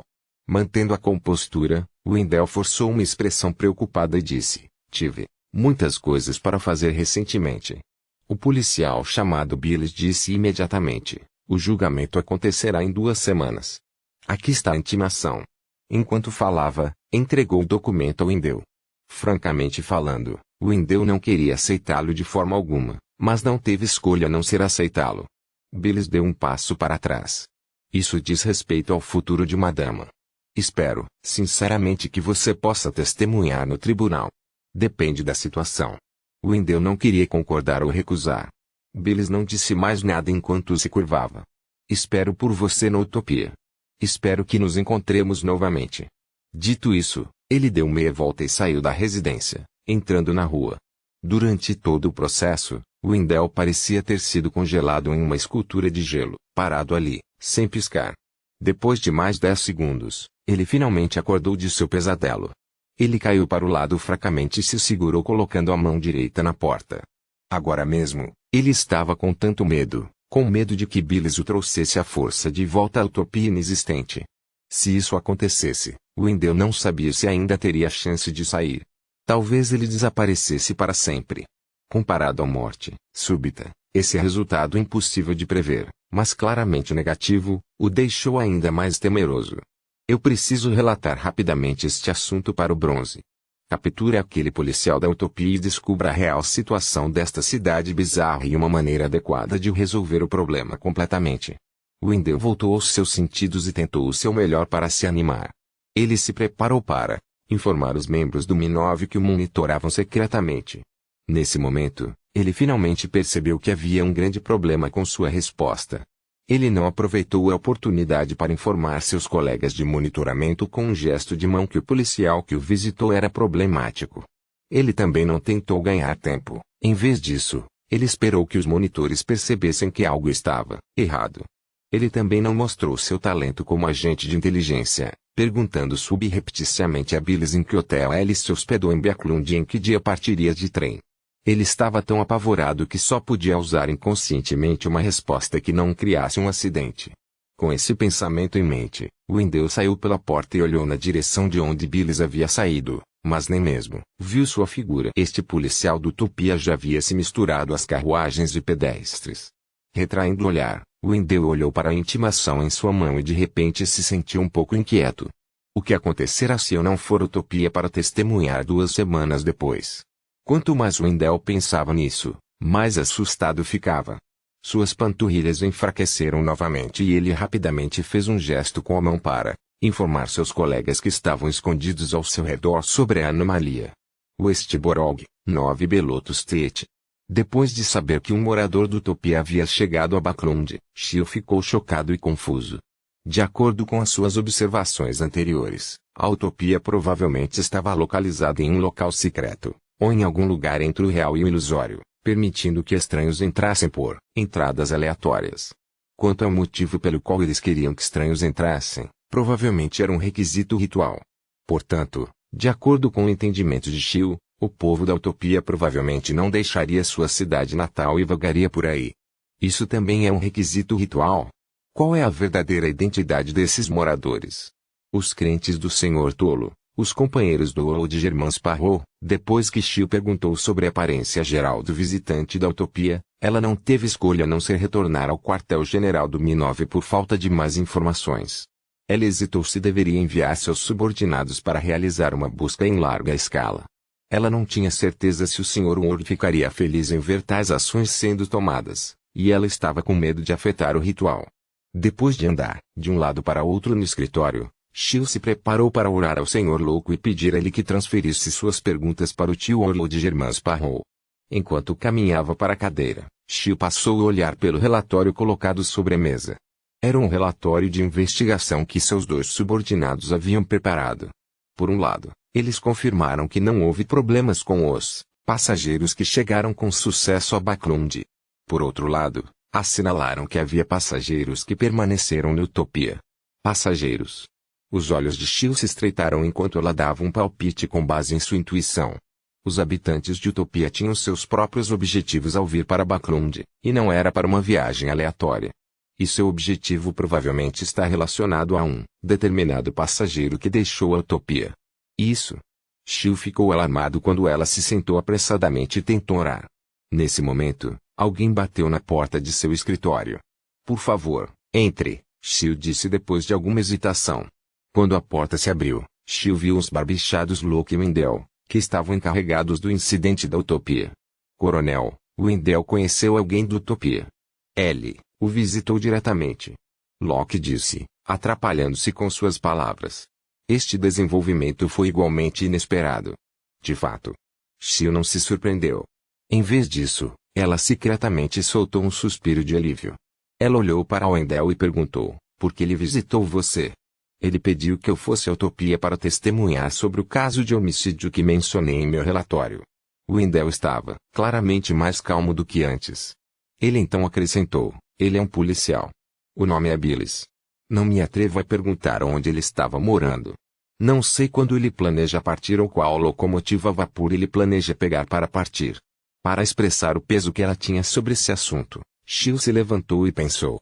Locke, convoque os membros de sua equipe para procurar os motoristas de carruagens alugadas que costumam rondar os clientes pela residência de Wendell, bem como os motoristas de carruagens que passaram pelo distrito próximo e pergunte se eles já viram Billis antes. Se eles viram ele, pergunte para onde ele foi enviado. Além disso, mande alguém para a estação de locomotivas a vapor e espere na entrada para observar os passageiros. Depois de instruir seus subordinados, Shield se virou para olhar para Wendell. Coopere com eles e esboce Billis. Sim, coronel, Locke e Wendell responderam em uníssono. Depois que eles saíram e fecharam a porta, Shield voltou a se sentar e começou a rezar. Logo, ela recebeu a resposta do Sr. Tolo e viu o tio Orlo de Germain Sparrow orando na névoa cinza. Germain Sparrow disse a ela, você pode realizar investigações normais. Quando necessário, você pode sugerir que seja um ritual, mas deve ser incluído entre algumas opções. Shield imediatamente deu um suspiro de alívio enquanto esperava pacientemente que seus subordinados relatassem os resultados de suas investigações. Ao cair da noite, Locke voltou para Beloto Street e relatou a Shield, encontramos o motorista da carruagem alugada que roubou os negócios do Utopian. Oh! Shield mostrou sua preocupação. Locke explicou simplesmente, aquele Utopian originalmente fez o motorista da carruagem ir para a área das docas. No entanto, assim que a carruagem entrou na área correspondente, ele pediu para descer, dizendo que eles haviam chegado. Aquela rua era muito desconhecida para o cocheiro, fazendo-o sentir-se perdido. Depois de sair daquela rua, ele percebeu que seu entorno havia se tornado familiar. Nossos homens o acompanharam até aquele lugar novamente, mas ele não conseguiu encontrar aquela rua de jeito nenhum. Shield assentiu ligeiramente e disse solenemente, condiz com nossas descrições preliminares sobre as entradas e saídas da Utopia. Coronel, o senhor está dizendo que se pode entrar ou sair da Utopia por qualquer cidade e rua. Locke não acreditou. Shield pensou um pouco antes de dizer, pelo que parece, sim. Mas tenho a sensação de que há algo errado. Como a Utopia se conecta a lugares diferentes. Do que ela depende. Quando a voz dela sumiu, Shield disse a Locke, diga ao Wendell que ele passará as próximas 2 semanas aqui até que a intimação expire. Sim, coronel. Locke se virou e saiu do escritório de Shield. Wendell não fez nenhuma objeção aos arranjos do coronel Derecha. Ele poderia até dizer que só se sentiria seguro dentro do quartel-general do Mi-9. Sua residência temporária era uma sala de serviço simplesmente reformada. Pela janela, ele podia ver o gramado, o jardim e as árvores lá fora. De relance, Wendell viu um corvo preto como breu parado em um galho de árvore, olhando silenciosamente. Nibtimbansi foi anormalmente assustador. De vez em quando, ouviam-se os gritos dos corvos ou de outras aves marinhas. Verdu estava na janela, observando o cais dilapidado que se aproximava e a cidade já reduzida a ruínas. A pressão em seu coração aumentou. Depois de alguns dias no mar, o navio em que ele embarcou estava prestes a chegar ao porto de Bansi. O capitão já havia informado ao Verdu pela manhã que esperariam apenas 2 horas. Se ultrapassasse as 2 horas, Verdu só poderia esperar pelo próximo navio nesta ilha deserta. Quem sabia quando o próximo navio viria? Depois de respirar fundo, Verdu desviou o olhar e tirou o casaco. Então, ele abriu a mala, tirou um roupão preto clássico e o vestiu. A superfície do manto era bordada com fios de ouro e prata, e havia muitas pedras preciosas do tamanho de grãos de arroz presas a ele. Era um artefato selado da família Abraham. Depois de fazer os preparativos, Verdu deixou o navio pirata e entrou em Bansi Harbor. Ao longo do caminho, o manto antigo apertou, fazendo com que seu rosto ficasse roxo quando ele quase desmaiou. Enquanto caminhavam, Verdu encontrou o local onde ficava o escritório do telégrafo com base no mapa que havia comprado. No meio dos escombros, havia 2 marcas vermelhas sangrentas, mas que permaneciam frescas. Era como se tivessem sido deixados para trás depois que 2 pessoas foram esmagadas em carne picada. Ao lado das 2 figuras, em uma parede quebrada, havia um monstro com cabeça de polvo vestindo uma armadura. Ele ficou sobre as ondas e estava segurando um tridente. Verdu ergueu bem alto a lanterna em sua mão e estava prestes a olhar mais de perto quando de repente sentiu uma gota de um líquido frio cair em seu pescoço. Dominado pelo terror, ele inconscientemente estendeu a mão. Ele achou pegajoso, nada como chuva. Era incolor. Não sangue. É um pouco parecido com a saliva. A testa de Verdu se contorceu levemente e ele lentamente ergueu a cabeça para olhar o local de onde a gota de líquido poderia ter pingado. Era uma faixa de breu. Era o céu noturno sem lua ou estrelas. Capítulo 1338. Exploração. Verdu inconscientemente engoliu sua saliva, sentindo uma sensação indescritível de medo. Ele não sabia do que tinha medo. Não havia nenhum perigo real, no entanto. Uma gota de líquido desconhecido caindo de cima foi o suficiente para gelar sua espinha e fechar seus poros. Talvez fosse porque o ambiente era muito estranho e silencioso, ou talvez fosse por causa da identidade e origens desconhecidas do líquido. Verdu cautelosamente deu 2 passos para fora e observou pacientemente. Nos minutos seguintes, nada de anormal aconteceu. Nenhum líquido caiu de cima. Isso fez Verdu suspeitar que era apenas um pássaro passando. Havia um peixe de água doce dos riachos da ilha ou um peixe do mar em sua boca e um líquido levemente pegajoso escorria de sua superfície. Ele se acalmou e então verificou as ruínas do escritório do telégrafo. 10 minutos depois, Verdu confirmou que havia apenas vestígios de sangue e murais simples relacionados ao misticismo. Valeu a pena pesquisar. Ele não extraiu precipitadamente amostras do solo cor de sangue nem fez cópias do estranho mural. Em vez disso, ele tirou uma bola de cristal sonhadora do bolso. Como astrólogo, ele naturalmente teve que usar suas melhores técnicas para confirmar se deveria agir. Segurando a bola de cristal com a mão esquerda, sua mão direita tocou o topo da bola de cristal enquanto Verdu entrava no estado de astrólogo. No segundo seguinte, a bola de cristal brilhou intensamente. Bang! Ele explodiu e espalhou estilhaços em todas as direções. O olhar de Verdu congelou, ele ficou enraizado no chão, ignorando completamente a dor trazida a ele pelos cacos perfurando seu corpo. Explodiu. Na verdade explodiu. Ele murmurou para si mesmo, incrédulo. Os fragmentos de bola de cristal que perfuraram seu corpo não pareciam romper o manto clássico.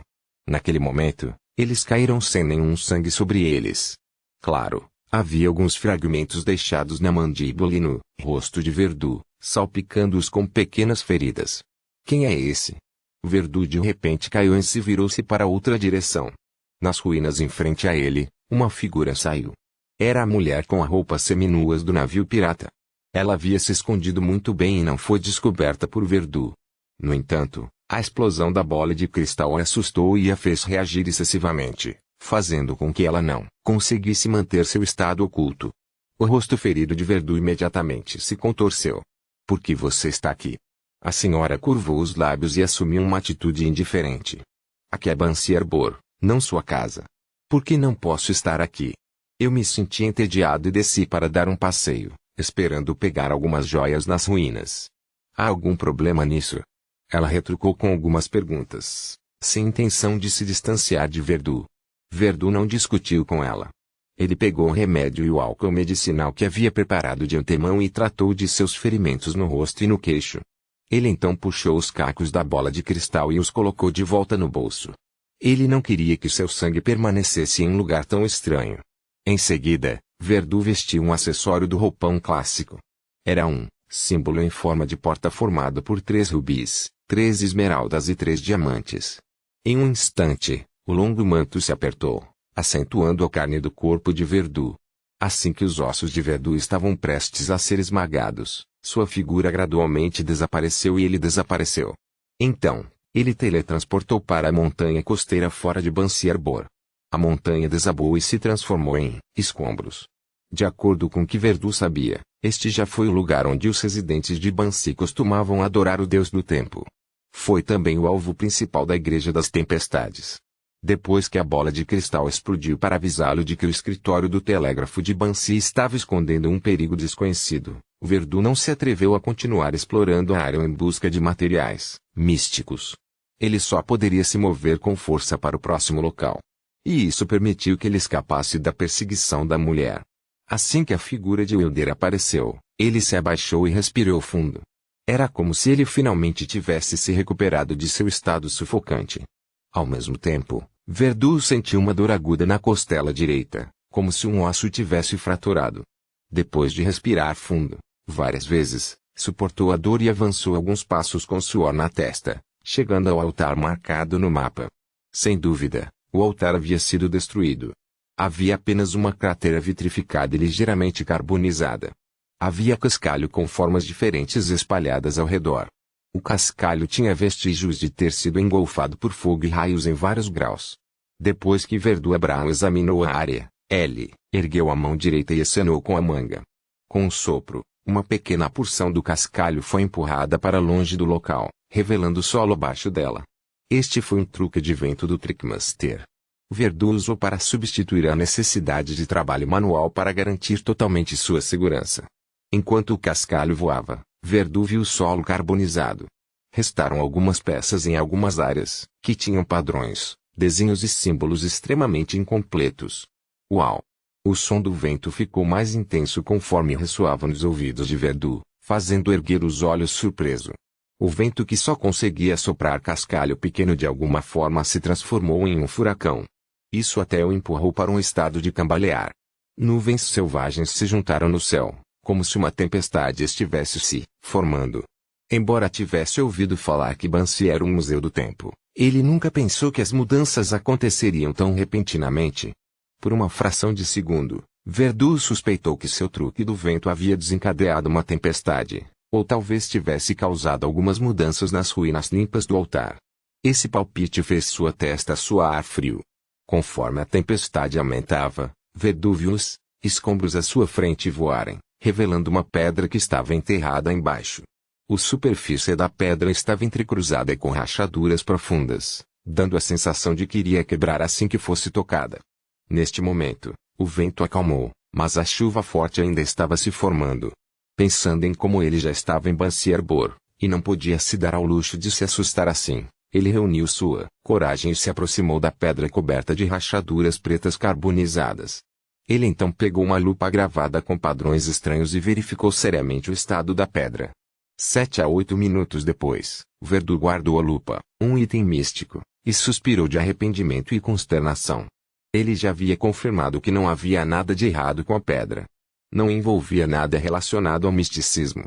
Verdu estava prestes a retrair o olhar e sair quando de repente viu que na interface do fundo da pedra e a terra, uma vermelhidão brilhante escorria.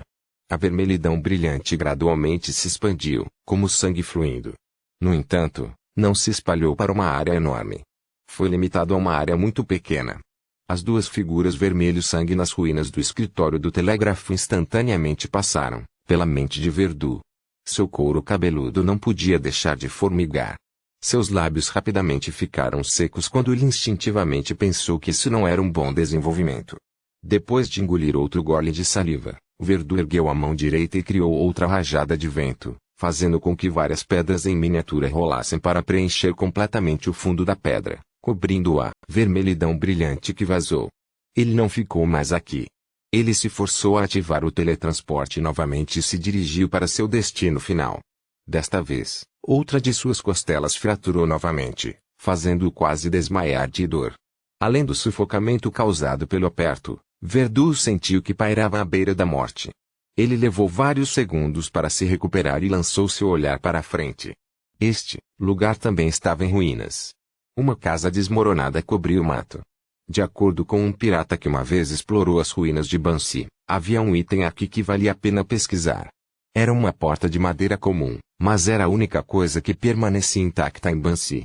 O pirata não encontrou nada de especial na porta de madeira, então ele fez seu subordinado carregá-la na tentativa de movê-la de volta para o navio. No entanto, eles deram apenas 2 passos quando de repente desmoronaram. Arrastando suas espinhas, suas cabeças se separaram de seus corpos e rolaram para o lado. Isso assustou o pirata. Ele não se atreveu a ficar mais tempo e conduziu o resto da tripulação às pressas. Verdun não acreditou totalmente na história que a outra parte lhe contou. Embora não tivesse experimentado muito a vida no mar, sabia que os marinheiros gostavam de exagerar, muitas vezes exagerando várias vezes. No entanto, mesmo que fosse um exagero, Verdun acreditava que valia a pena estudar a porta. Depois de uma rodada de busca, ele descobriu seu alvo. A porta de madeira de aparência comum estava encostada em uma parede desmoronada com fechaduras e maçanetas de latão. Não havia cadáveres ao redor, nem vestígios de sangue. Era idêntico à maioria das ruínas. De fato, ele está exagerando. E, talvez o pirata tenha ouvido falar dessa porta de madeira de outro lugar. Tanto ele quanto seus subordinados não ousaram movê-lo. Verdun olhou em volta e de repente disse: "Quem é? Por que você está me monitorando?" Na verdade, ele não percebeu ninguém ao seu redor, mas com base em sua experiência lições, ele poderia usar palavras e uma reação para enganar a possível presença de um monitor. Um segundo depois, um homem de meia idade com barriga apareceu nas sombras. Ele não disse nada e silenciosamente deixou o local. Verdun soltou um suspiro de alívio ao não perder tempo em se aproximar da porta de madeira. Pelas informações que obteve, por mais que abrisse a porta de madeira, não haveria nenhuma alteração anormal. Não haveria perigo se ele não tentasse movê-la. Depois de pensar por alguns segundos, Verdun retraiu a mão para dentro da manga e usou seu manto clássico como uma luva para puxar a porta de madeira para cima. Ele levantou a porta de madeira e os arredores ficaram em silêncio. Verdun empurrou a porta de madeira como se estivesse abrindo uma porta normalmente, mas não houve mudanças. Ele tentou muitos outros métodos, mas não conseguiu fazer a porta de madeira exibir qualquer anormalidade. Parecia ter tido sorte de ser preservado em sua totalidade sob o bombardeio da Igreja do Senhor das Tempestades. Respirando fundo, Verdun tentou se acalmar. Ele pensou por um momento e tentou abrir a porta novamente. No entanto, ao contrário de antes, ele segurou a alça e, gentilmente a torceu para baixo. Depois de ouvir o leve clique de metal colidindo, Verdun empurrou a porta de madeira para trás e a deixou encostada em uma parede desmoronada. Desta vez, uma névoa branco-acinzentada apareceu diante de Verdun. No nevoeiro, distinguia-se vagamente uma rua e uma fila de terraços.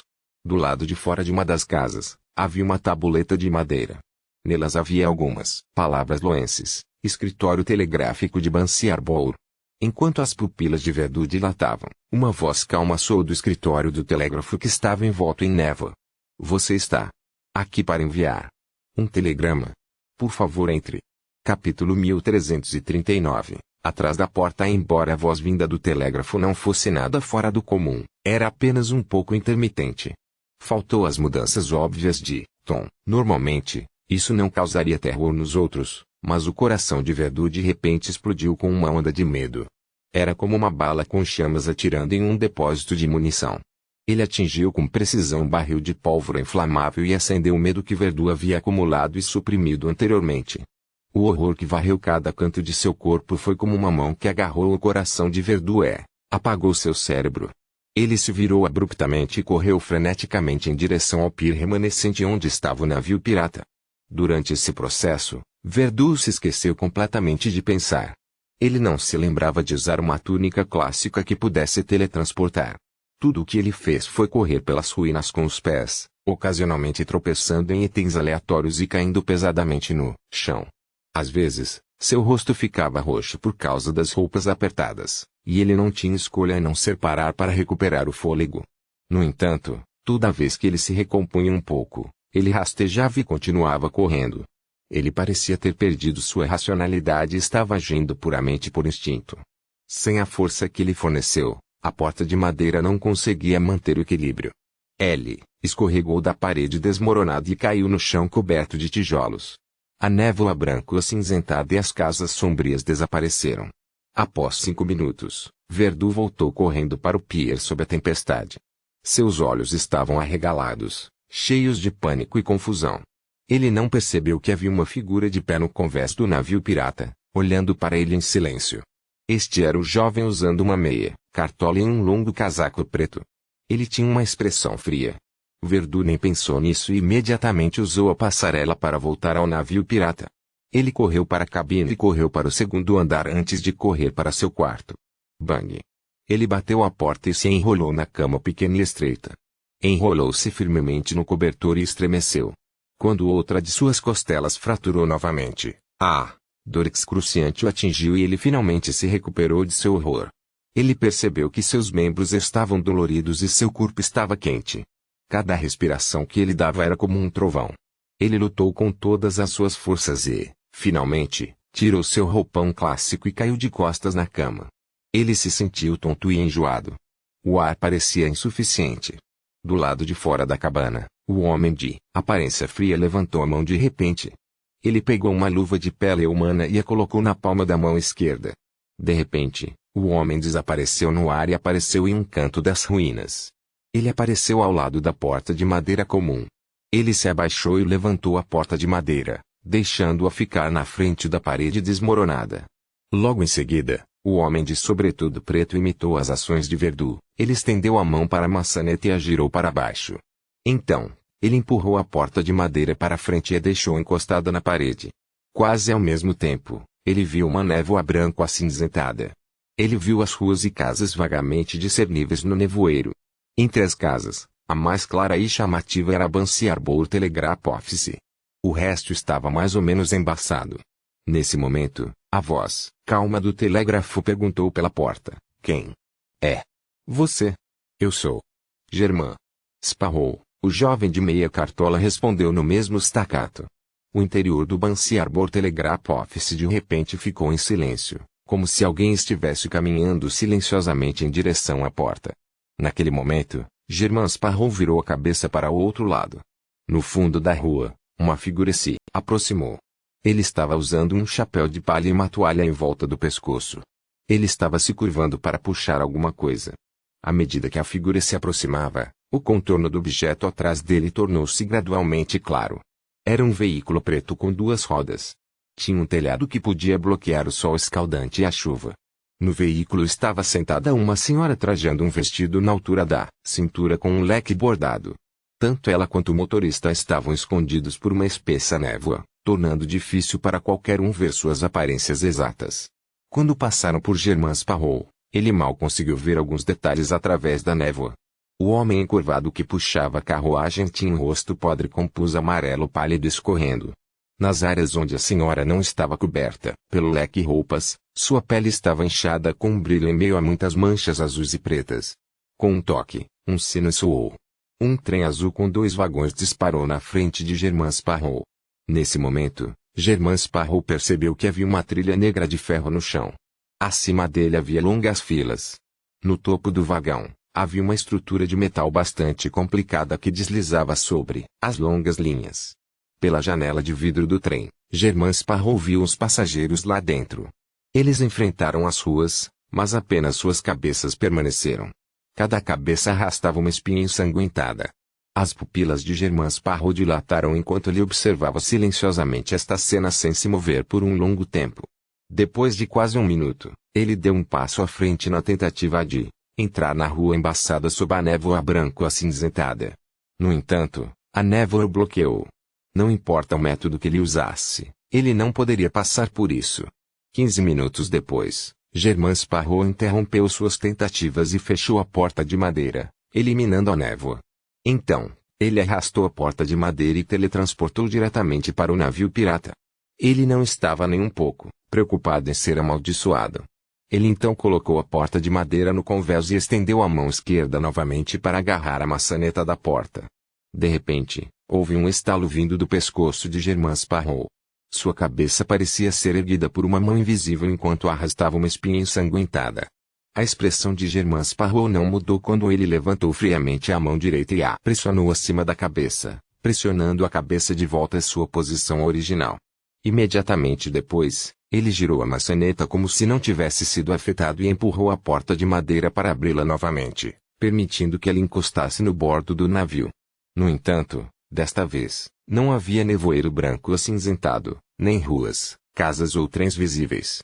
Pode-se dizer que não havia nada de incomum. No segundo seguinte, a porta de madeira apodreceu rapidamente, transformando-se em um monte de lama, como se tentasse evitar o destino de ser testada. Germain Sparrow não impediu. Ele tirou um anel de ouro incrustado com um rubi e usou por quase 10 segundos. Depois que o anel desapareceu, Germain Sparrow estendeu a mão direita e puxou a mesma porta de madeira comum do vazio antes de continuar suas tentativas. Depois de confirmar que a porta de madeira perderia seus efeitos assim que deixasse Bansi, Germain Sparrow acenou casualmente com a mão, permitindo que ela desaparecesse no ar. 2 horas depois, as nuvens escuras no céu se dissiparam gradualmente. A tempestade que vinha se formando há muito tempo acabou não caindo. Quando o navio pirata estava longe de Bansi Harbor, Verdu, que havia terminado de tratar seus ferimentos, pegou um frasco de remédio e se permitiu adormecer rapidamente para ajustar seu estado mental. No nebuloso mundo dos sonhos, ele correu em um pântano desolado, procurando por algo freneticamente, mas não encontrou nada. De repente, Verdu ouviu uma voz fraca vindo das profundezas da charneca, o grande Deus da guerra. O símbolo de ferro é sangue. O governante do caos é conflito. Essa frase foi repetida várias vezes, mas não alarmou Verdu o suficiente para tirá-lo de seus sonhos. Depois de algum tempo, Verdu acordou e abriu os olhos. Naquele momento, o sol da manhã brilhou na cabana do lado de fora da janela, trazendo consigo uma luz fraca. Verdu sentou-se lentamente e percebeu que não precisava usar os poderes de um astrólogo para recordar as 3 linhas do nome honorífico que ouvira em seu sonho. E seu conhecimento relativamente rico de misticismo lhe dizia que se referia a uma existência oculta no nível de uma divindade. Isso é o resultado dos símbolos e rótulos incompletos ao redor do altar, o resultado de eu testemunhar aquela rua na névoa branco acinzentada. Verdu franziu a testa e mergulhou em pensamentos profundos. Ele não tentou recitar precipitadamente aquele nome honorífico, porque sabia como morreram pessoas miseráveis que fizeram algo assim. Gofar. Verdu lembrou-se vagamente de ter visto o nome dessa divindade em um livro de sua família. Ele decidiu fazer alguma pesquisa antes de considerar como lidar com isso mais tarde. Bansi Harbor, na montanha costeira, desmoronada. Chamas vermelhas, brancas ou alaranjadas emergiram das fendas do cascalho, formando uma figura. Esta figura usava uma armadura preta manchada de sangue, com um cabelo ruivo meio crescido. Ele parecia jovem e bonito. Havia uma marca cor de sangue em sua glabela que parecia uma bandeira. Havia vestígios de decadência em seu rosto. Não era outro senão o espírito maligno do Anjo Vermelho, Sauron Inhorn-Medici. Se ele não tivesse o castelo de Sephiroth e uma característica de atendente de mistérios para permitir que suas marionetes corressem ao redor do mundo sem considerar as limitações de distância, eu não precisaria tomar uma rota tão indireta. O espírito maligno do Anjo Vermelho Tisked, um mistério sobre com quem ele estava falando. No ar, um corvo pousou no topo de uma pedra. Havia um círculo branco em seu olho direito e uma voz humana soava de sua boca. Você realmente usou ele e não ele. Isso não faz seu estilo. O espírito maligno do Anjo Vermelho riu. Isso porque ele deseja que os outros chamem ele como ele, e não ele. Enquanto ele falava, Sauron Inhorn-Medici olhou para o corvo. Esta sua forma parece mais bonita do que o seu verdadeiro eu. Você não acha? Liu Raven, o corvo de olhos brancos respondeu sem qualquer indício de raiva. Sua zombaria como você. Ainda vivendo na época anterior. O espírito maligno do Anjo Vermelho sorriu e disse, os desenvolvimentos foram bastante suaves e ele foi enganado. No entanto, acredito que mesmo que ele descubra, ele provavelmente fará vista grossa. Para os 2 de vocês se tornarem grandes antigos, Porta tem que retornar. O hipócrita ele ainda pode estar hesitando sobre fazer isso, porque se ele não for cuidadoso, isso trará um grande desastre. Ah, eu gosto de desastres. Leo Raven, quando você vai fazer o seu pagamento? Se você não tiver força suficiente, não poderei ganhar a confiança do estúpido Abraão. Quando ele reza para você, disse o corvo de olhos brancos. Se você está preocupado que tal estado não dure muito, posso parasitar um Ormoftim em seu corpo e ajudá-lo a mantê-lo. Não há necessidade de me agradecer. Enquanto ele falava, o corvo abriu suas asas e desapareceu no vasto céu noturno. O espírito maligno do anjo vermelho virou sua cabeça e, com a vantagem do terreno, exibiu uma expressão solene enquanto ele olhava para as ruínas de Bansi. Capítulo 1340. Diários de viagem. Esta pequena cidade chamada Utopia não é intrinsecamente diferente das que eu já estive no passado. Seja a cultura folclórica, as pessoas ou o estilo arquitetônico, segue muito de perto os estilos padrão de Loen. Ouvi dizer que o continente do sul tem muitas tradições peculiares e incomuns. Espero poder experimentar isso um dia. Claro, isso depois que a paz de Balão Leste e Oeste for restaurada. Falando nisso, o mais especial deste lugar é que o tempo está sempre mudando e sempre há uma tempestade. Como resultado, a maioria das pessoas usa guarda-chuvas e capas de chuva manchadas com Dominings Mantra e Sap. O atendente do hotel me disse que para uma pessoa de certo nível de renda, que também tem necessidade de trabalhar ao ar livre, teria que economizar bastante dinheiro para comprar uma capa de chuva. Caso contrário, a doença só levaria mais embora. Não há meteorologistas aqui. Não tenho ideia de por que há tantas mudanças no clima aqui. Só posso imaginar que tem algo a ver com o mar e a proximidade de locais com furacões. Sim, há um profundo porto de água a poucos quilômetros de Utopia, mas carece de mão de obra e é mal administrado, podendo manter suas operações apenas em pequena escala. Eles também não têm jornais locais. Afinal, é apenas uma pequena cidade com alguns milhares de pessoas. Os jornaleiros vendem principalmente o Tussouk Times, Dezime Horus e a Win News. A segunda razão pela qual gosto deste lugar é porque muitas pessoas na Utopia são otimistas e muito entusiasmadas com a vida. Quando escrevi isso, uma banda passou do lado de fora do hotel. Não é uma banda profissional, mas um grupo formado apenas por entusiastas amadores. Entre eles, há funcionários públicos, policiais, solicitadores, policiais profissionais, professores de escola, trabalhadores de fábricas de doces, donos de lojas. Entre eles, aqueles com o dinheiro é responsável pelos instrumentos musicais maiores, como violoncelo, violinos e os outros instrumentos musicais difíceis. Os cidadãos de classe baixa e média usam instrumentos relativamente simples, como violão de 7 cordas e gaitas. Em alguns dias de descanso, eles caminham pelas ruas e saem da praça municipal. Eles circulam pela cidade antes de retornar à Catedral de Santa Ariana, perto da praça. Eles chamam isso de passeio musical. No passeio, eles não apenas não rejeitam a entrada de outros cidadãos, como também os incentivam a cantar ou dançar junto com a procissão. Segundo minhas observações, os participantes estão muito felizes e muito satisfeitos por expressarem livremente seu amor por vida. Isso me dá uma sensação de estar cheio de vigor. Tenho que admitir que é muito contagioso. Tentei entrar na turnê e esqueci meus problemas na folia de música, dança e canto. Só me lembro da felicidade. Eles não estão em turnê hoje. Em vez disso, eles estão derramando suas bênçãos para um casal recém-casado na catedral. Falando em casamentos, o que eu mais não entendo é que só tem a Catedral da Deusa da Meia-Noite. Deve-se saber que na maior parte do reino, mesmo em uma cidade pequena, haveria pelo menos 2 catedrais, uma pertencente para a Deusa da Noite Eterna e o outro, o Senhor das Tempestades. Antes de hoje, eu não poderia imaginar que uma cidade comum no reino acreditaria apenas em uma divindade. No entanto, isso não causa muitos problemas para mim. Antes de completar 18 anos, eu só podia acreditar no Senhor das Tempestades sob a influência de minha família. No entanto, depois que me formei na escola primária, vinha realmente entender que a deusa é a divindade mais compassiva e benevolente. Voltando ao casamento, participei de um casamento há alguns dias. Descobri que Utopia tem alguns costumes especiais nessa área. De todos eles, o que mais admiro é que, quando o padre os declara marido e mulher, o noivo e a noiva se curvam um ao outro. Ninguém é superior nessa relação, pois eles apenas expressam sinceramente sua gratidão por poder para passar o resto de suas vidas juntos. Isso pode ser uma expressão de igualdade entre homem e mulher nos ensinamentos da deusa. Além disso, haverá alguns segmentos especiais do jogo após o casamento. Por exemplo, deixe o noivo e a noiva descreverem publicamente sua história de amor. Isso pode ser um assunto bastante embaraçoso para eles, mas para os convidados é bastante interessante. Sim, também acho, mas definitivamente não adicionarei segmentos semelhantes ao meu casamento. No casamento, ouvi a melhor história de amor que já ouvi até agora.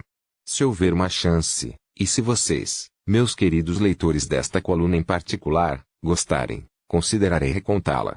Claro, vou mudar os nomes e alguns detalhes para evitar que o casal se sinta incomodado. A razão mais importante pela qual gosto do Utopia é a sua comida. A comida aqui é muito deliciosa.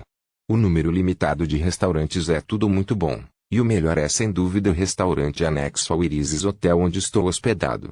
Seja o bife mais básico, a costeleta de porco frita, a carne assada no carvão, o peixe frito apimentado, ou ainda o mais complicado e mais difícil ensopado de carneiro com ervilhas, sopa cremosa, batata manteiga e casca de batata assada, todos eles atingiram o nível de um Masterchef na cidade. Além disso, os chefs aqui são bastante habilidosos em criar pratos e comidas únicas. Há cubos de carne agridoce e peixes grelhados untados com vários condimentos. Nos alimentos básicos que parecem não permitir a experimentação, os chefes da Utopia não desistiram.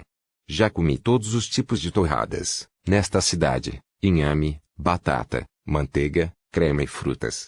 Desde que eu tivesse vontade, eu poderia fazer isso para não comer a mesma coisa 2 vezes durante a semana. A melhor comida de louvor aqui são as sobremesas.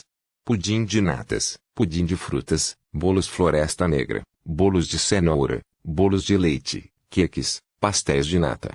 Estou com fome escrevendo isso. Esta é a razão pela qual ainda não quero sair depois de ficar aqui por uma semana. O que mais me preocupa agora não é minha carteira, mas meu peso. Estou feliz que o hotel não tem balança e, ao mesmo tempo, culpas por não incluírem uma. O vinho tinto em Utopia também é bastante notável. O único problema é que eles não têm idade para se estabelecer. Parece que os vinhedos da cidade não perceberam isso. Aqui, eu preciso recomendar seriamente uma bebida. Utopia Fizzling Cité.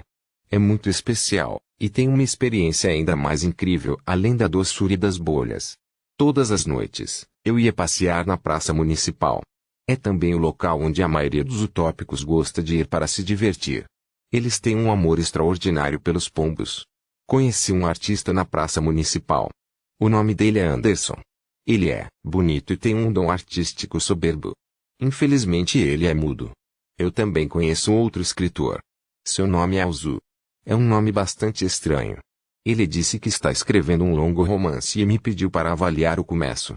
Não vou comentar sobre o romance dele, mas fiquei curioso sobre alguns nomes familiares no início do romance.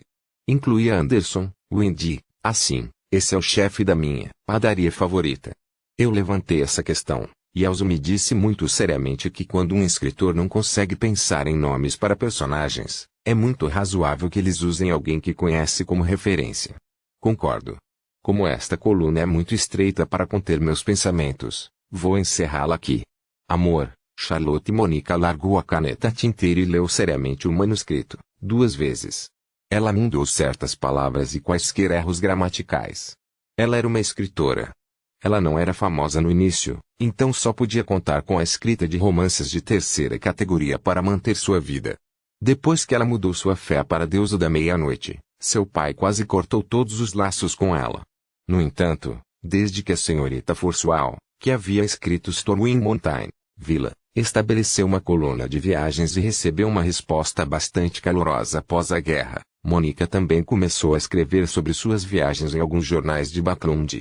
Isso combinava perfeitamente com seu hobby, e seu hobby deu a ela uma vitalidade única para ajudá-la a se tornar uma famosa colunista de viagens.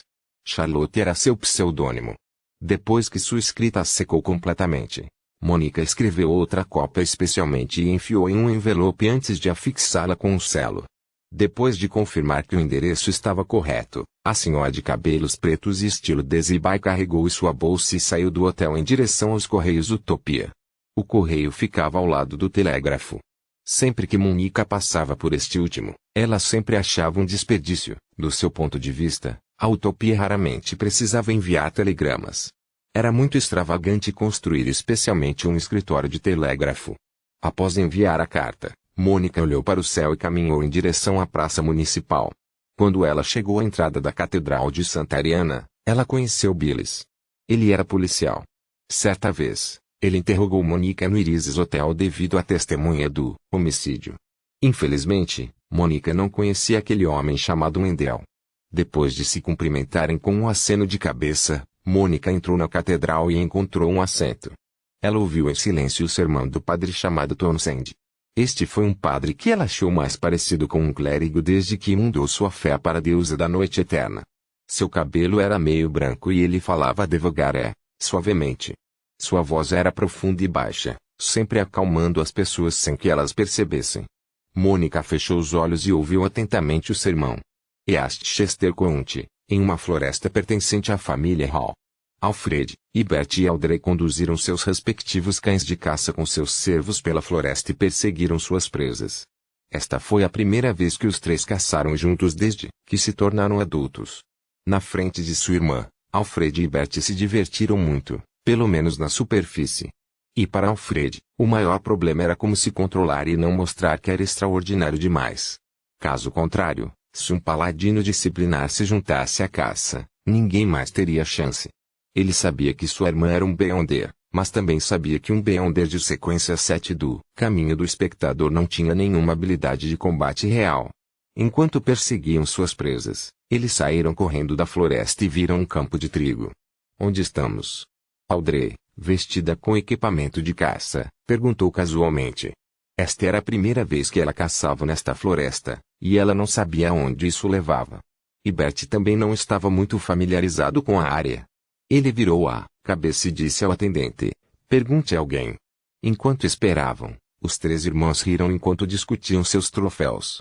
Quanto a Golden Retriever, Suzy, ela olhou para os cães de raposa que queriam se aproximar dela e os fez se distanciar. Depois de um tempo, o atendente de Bert voltou e relatou, Senhor, há um vilarejo chamado Artlark aqui perto. Artlark. Aquela aldeia com os costumes de adoração do dragão. Eu vim aqui de outro lugar. Audrey ficou surpresa quando ouviu isso.